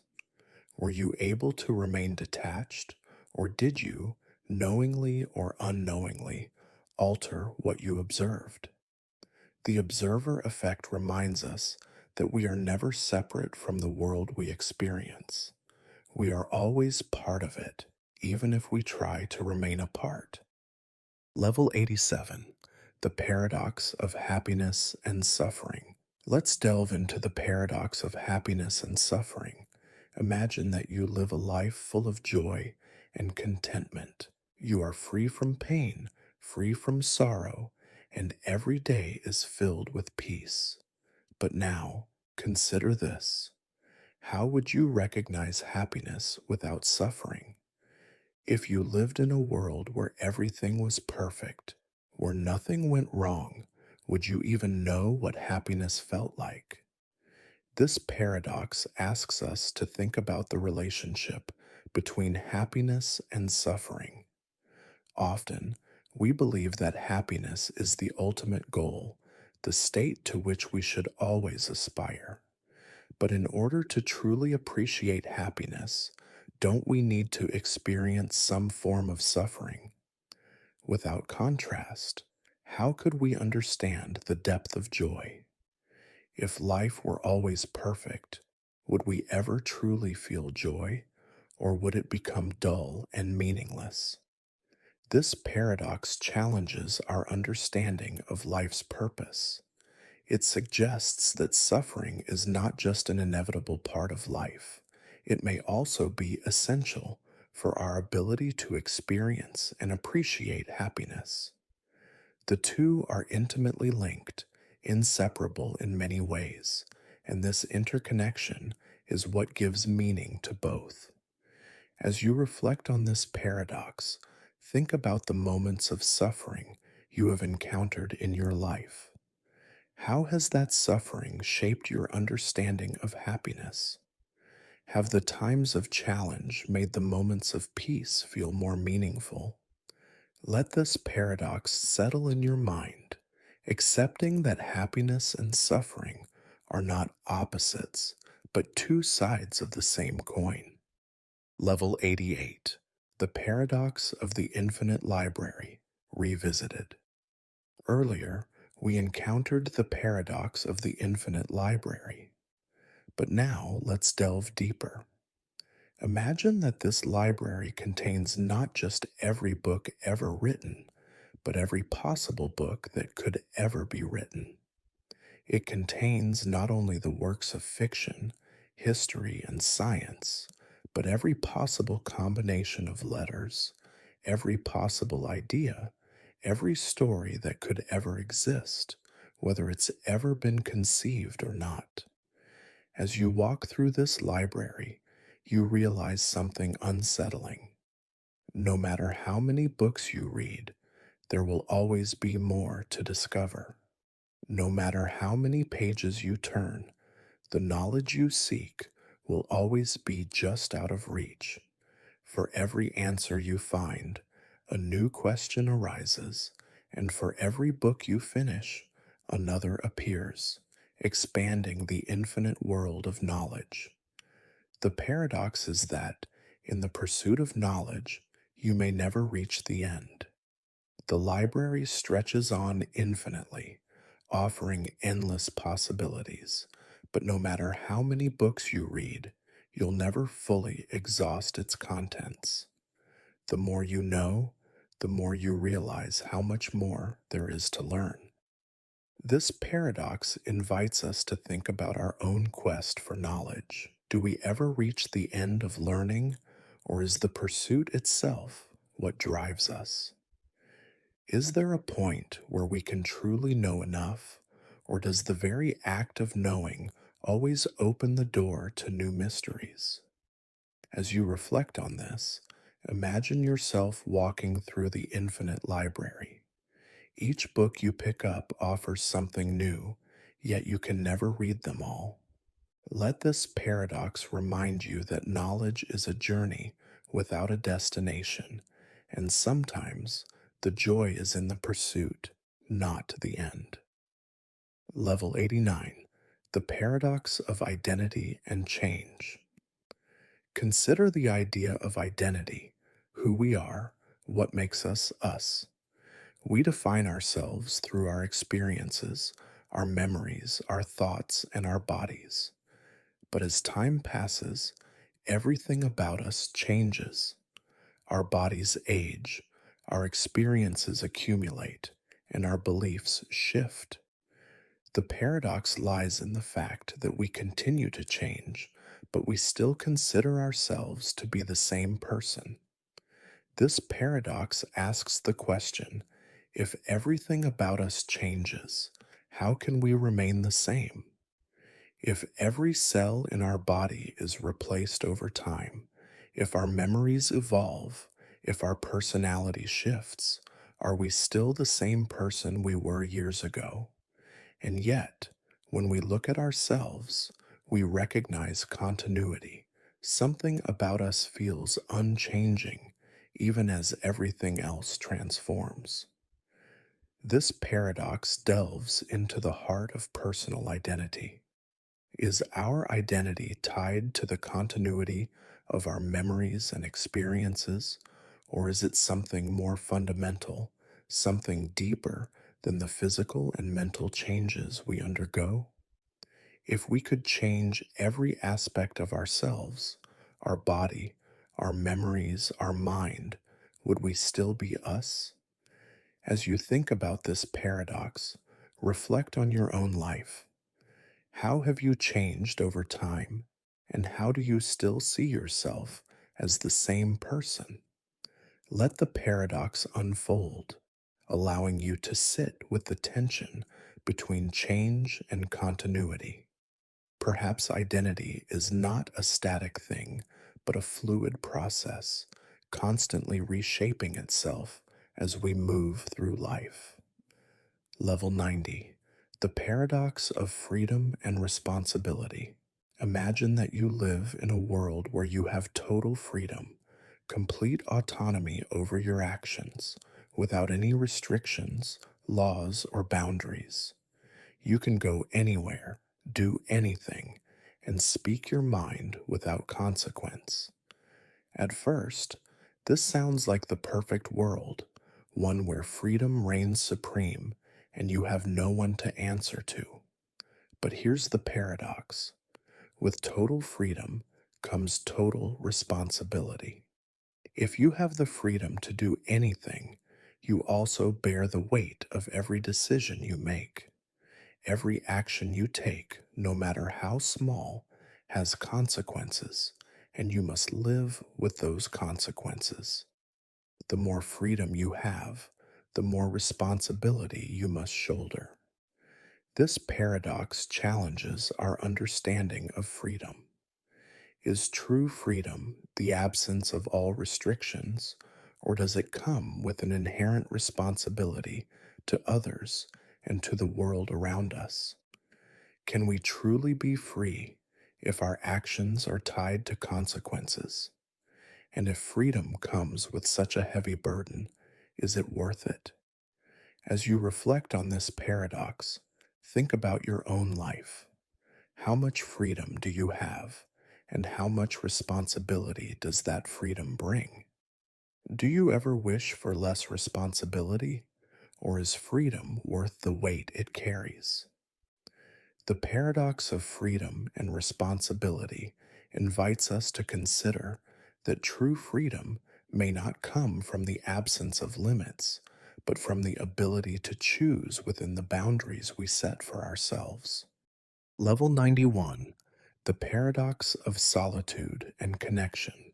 In today's world, we often hear that solitude is necessary for self-discovery. Being alone allows us to reflect, to reconnect with our inner selves, and to find peace in silence. But here's the paradox. The more we seek solitude, the more we come to realize how deeply connected we are to others. Solitude is often seen as a way to escape the noise of the world, to find clarity and personal meaning. But as we sit alone with our thoughts, we begin to understand just how much we depend on others, on the relationships that shape us, on the people who influence our feelings and decisions. In seeking solitude, we often discover how much connection we need. This paradox highlights the tension between independence and interdependence. While we may long for solitude to find peace and understanding, the very act of being alone makes us realize how profoundly We are shaped by our connections with others. We are never truly solitary. Even in our moments of silence, we carry the presence of others within us. As you reflect on this paradox, think about your own experiences with solitude and connection. Do you seek isolation or do you crave companionship?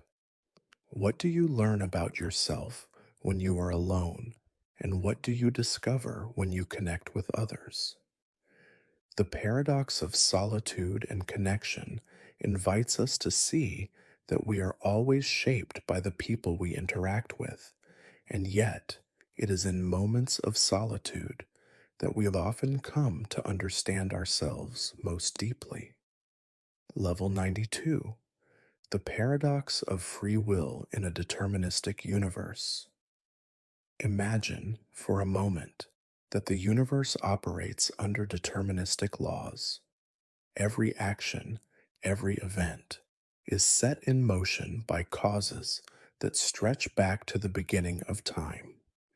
Your decisions, your thoughts, and even your desires are all the result of a long chain of causes and effects dictated by the laws of nature, the environment you were born into, and the experiences you have had. In this universe, there is no true randomness. Everything that happens, including your choices, was always going to happen. Now, here's the paradox. You feel like you have free will. You make decisions every day. You choose your actions, and you believe you have control over your life. But if the universe is deterministic, how can you truly have freedom? If every choice you make is the result of prior causes, can it still be said that you are freely choosing? This paradox questions the very nature of free will. Are we simply actors playing out a script written by the universe, or is there something more to our choices? Even though we may feel free, is freedom just an illusion created by our minds? As you reflect on this paradox, think about your own life. Do you feel truly free, or do your actions seem to unfold according to forces outside of your control? In a world where every action is caused by something else, what does it mean to be free? Let this paradox settle into your mind, inviting you to think deeply about the nature of your choices and whether free will is truly possible in a deterministic universe. Level 93: The paradox of change and permanence. Consider the nature of change. We often think of change as something that happens gradually, over time, whether it's the changing of the seasons, the aging of our bodies, or the evolution of our minds. Everything in the world seems to be in a constant state of flux. Change is the only constant in life, we are often told. And yet, despite the relentless march of change, there are some things that seem to remain the same. Take, for instance, a tree. Over the years, it grows, its branches stretch out, and its leaves change with the seasons. But despite all these changes, the tree remains the same tree. It retains its identity. Even though it changes in form, it holds on to its core essence. The paradox is that in order for something to stay the same, it must change. Change and permanence are not opposites, they are intertwined. This paradox asks us to reflect on the nature of identity. Can we truly say something remains the same if it's always changing? Is it the essence of something, the deep core, that remains constant, or is it just the surface that changes over time? The paradox challenges our understanding of stability and asks whether change itself is the key to permanence. Think about your own life. How much of you has changed over the years? And yet, is there something inside you that still feels the same? This paradox invites you to embrace the constant dance between change and permanence, realizing that they are not opposing forces, but complementary aspects of the same existence. Level 94: The Paradox of Time and the Eternal Present.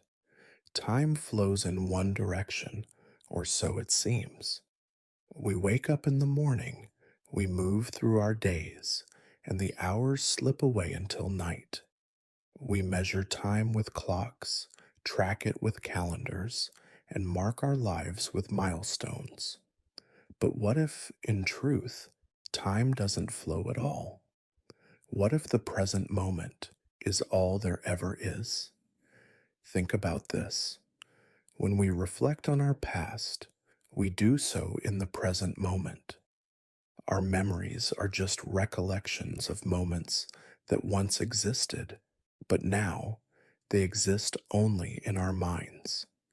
And when we imagine the future, we are only projecting into the present, a dream or hope created now. The paradox is that both the past and the future exist only in the present. Time, it seems, is nothing more than a continuous string of nows, with the past and future being mere constructs of our minds. In this paradox, we confront the possibility that time may not be a flowing river, but a series of isolated moments, each one fleeting but eternal. The past is gone, the future is never here, and all we truly have is the present. Yet, we are constantly chasing time, worrying about what's past and what's to come, all the while missing the fact that the present moment is the only moment we can ever truly experience. Take a deep breath and consider this paradox. How much of your life have you spent living in the past or dreaming of the future? And how much time have you spent truly in the present, experiencing life as it unfolds, moment by moment? The paradox of time invites us to recognize that, perhaps, the only true reality is the eternal present. Level 95: The Paradox of Self-Perception and External Validation. Imagine, for a moment, that you are an artist.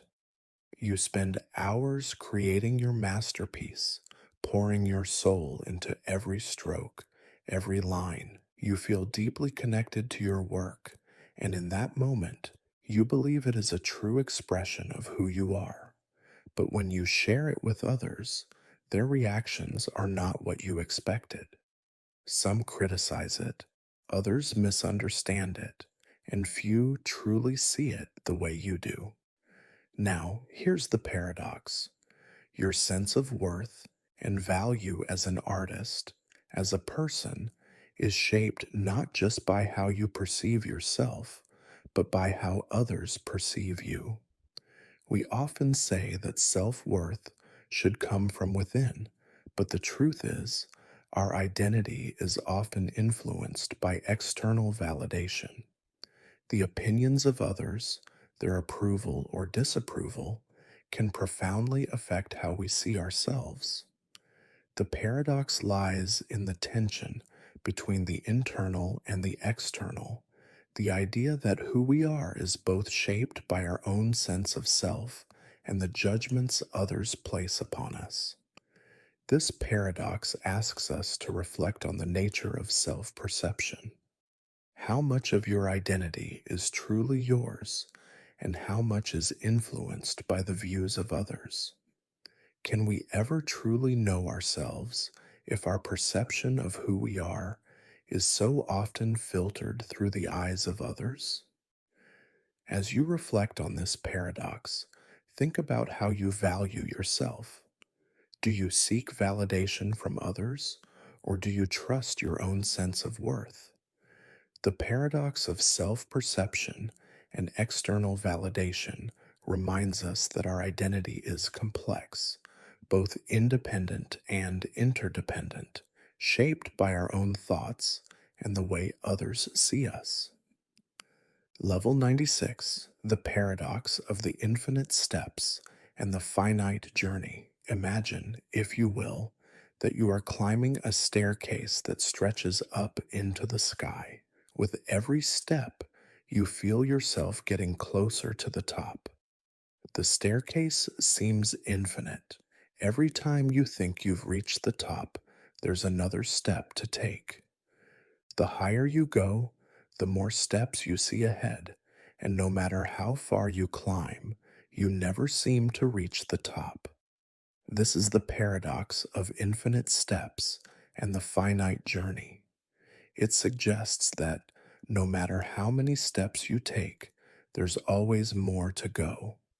And yet, each step, no matter how small, brings you closer to your destination. The paradox is that the journey may seem endless, but each step is also a part of the end goal, even if it's never fully reached. This paradox raises profound questions about the nature of progress. How do we measure progress when the end seems infinite? And yet, we can't help but keep moving forward, taking each step one by one. The more we strive for an end goal, the more we realize that the journey itself is infinite. Think about your own life's journey. How many goals do you set for yourself, only to realize that new ones arise as soon as the last one is achieved? The paradox of infinite steps and the finite journey invites us to embrace the idea that the journey is never truly over. It's an ongoing process, and that is what gives life its richness. Level 97. The paradox of the search for truth. We are constantly in search of truth. Whether we are seeking knowledge about the world, about ourselves, or about the universe, we often believe that there is a singular truth to be found. We search for it in books, in relationships, in experiences, convinced that the pursuit of truth will lead us to a final understanding. But here's the paradox. The more we search for truth, the more we discover how elusive it is. Every answer we find leads to more questions.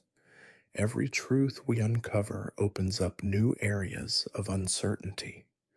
The pursuit of truth seems to be a journey without an end, with each discovery leading to more ambiguity and complexity.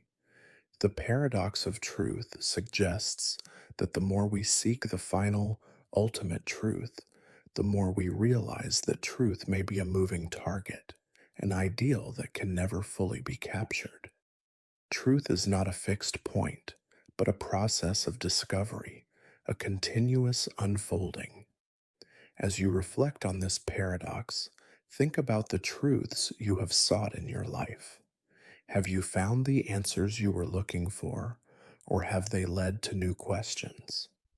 The paradox of truth teaches us that seeking truth is not about finding one final answer, but about embracing the journey of discovery, one that will always leave us with more to explore. Level 98, the paradox of eternal return. Imagine that you live your life in a loop. Every moment, every event, every choice you make happens over and over again, forever. You live the same life, experiencing the same successes, failures, joys, and sorrows in an endless cycle. No matter how hard you try, no matter how you change, everything repeats. Now, here's the paradox. How do you live when you know that every action you take will repeat infinitely? If every decision leads to the same outcome, does it matter what you choose? And yet, if everything is fated to repeat, can you ever truly make a meaningful choice? It's as though you're caught in a cycle where everything has already been determined, yet you still feel the weight of each decision. This paradox forces us to consider the nature of meaning and consequence. If our lives are eternally cyclical, how do we find significance in the choices we make? If everything you do is doomed to repeat, does it matter? And if you knew your actions would repeat forever, would you live differently, or would you simply accept the inevitability of your actions?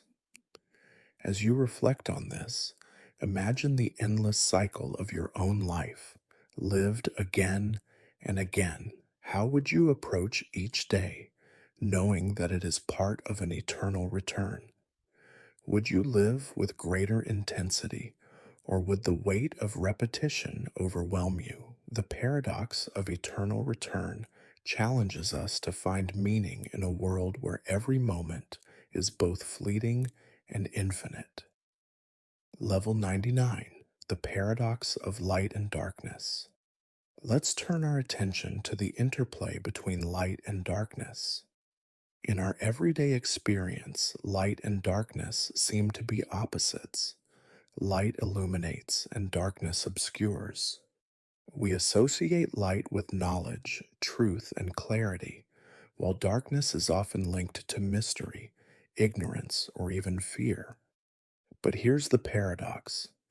Without darkness, how could we truly perceive light?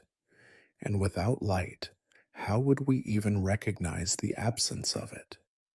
Consider this: the brightest light becomes blinding and overwhelming if there is no darkness to give it contrast. In the same way, a room that is completely dark would be impossible to navigate if there were no light to guide us. Light and darkness are not separate entities, they are deeply interwoven, dependent on one another to define each other. This paradox leads us to question our understanding of opposites. Are light and darkness truly opposites, or are they two forces that cannot exist without the other? Can we have knowledge without mystery, certainty without doubt? The paradox of light and darkness invites us to see that all things are interconnected, and what we often think of as opposites are in fact necessary components of the same system. As you reflect on this paradox, consider the balance between light and darkness in your own life. How do you navigate between clarity and confusion, certainty and uncertainty? In the spaces between light and dark, where do you find meaning? The paradox of light and darkness reminds us that we cannot fully understand one without the other, and it is through contrast that we come to appreciate both. Level 100. The paradox of the self and the other. Imagine, for a moment, that you are a solitary individual in the world, with no connection to anyone or anything outside of yourself. You experience the world as if it were only yours to experience, and your understanding of reality is shaped by your senses, your thoughts, and your emotions. The world, in this case, is just an extension of your inner experience. But here's the paradox. How do you know yourself without others? Your understanding of yourself is always framed by your relationships with others.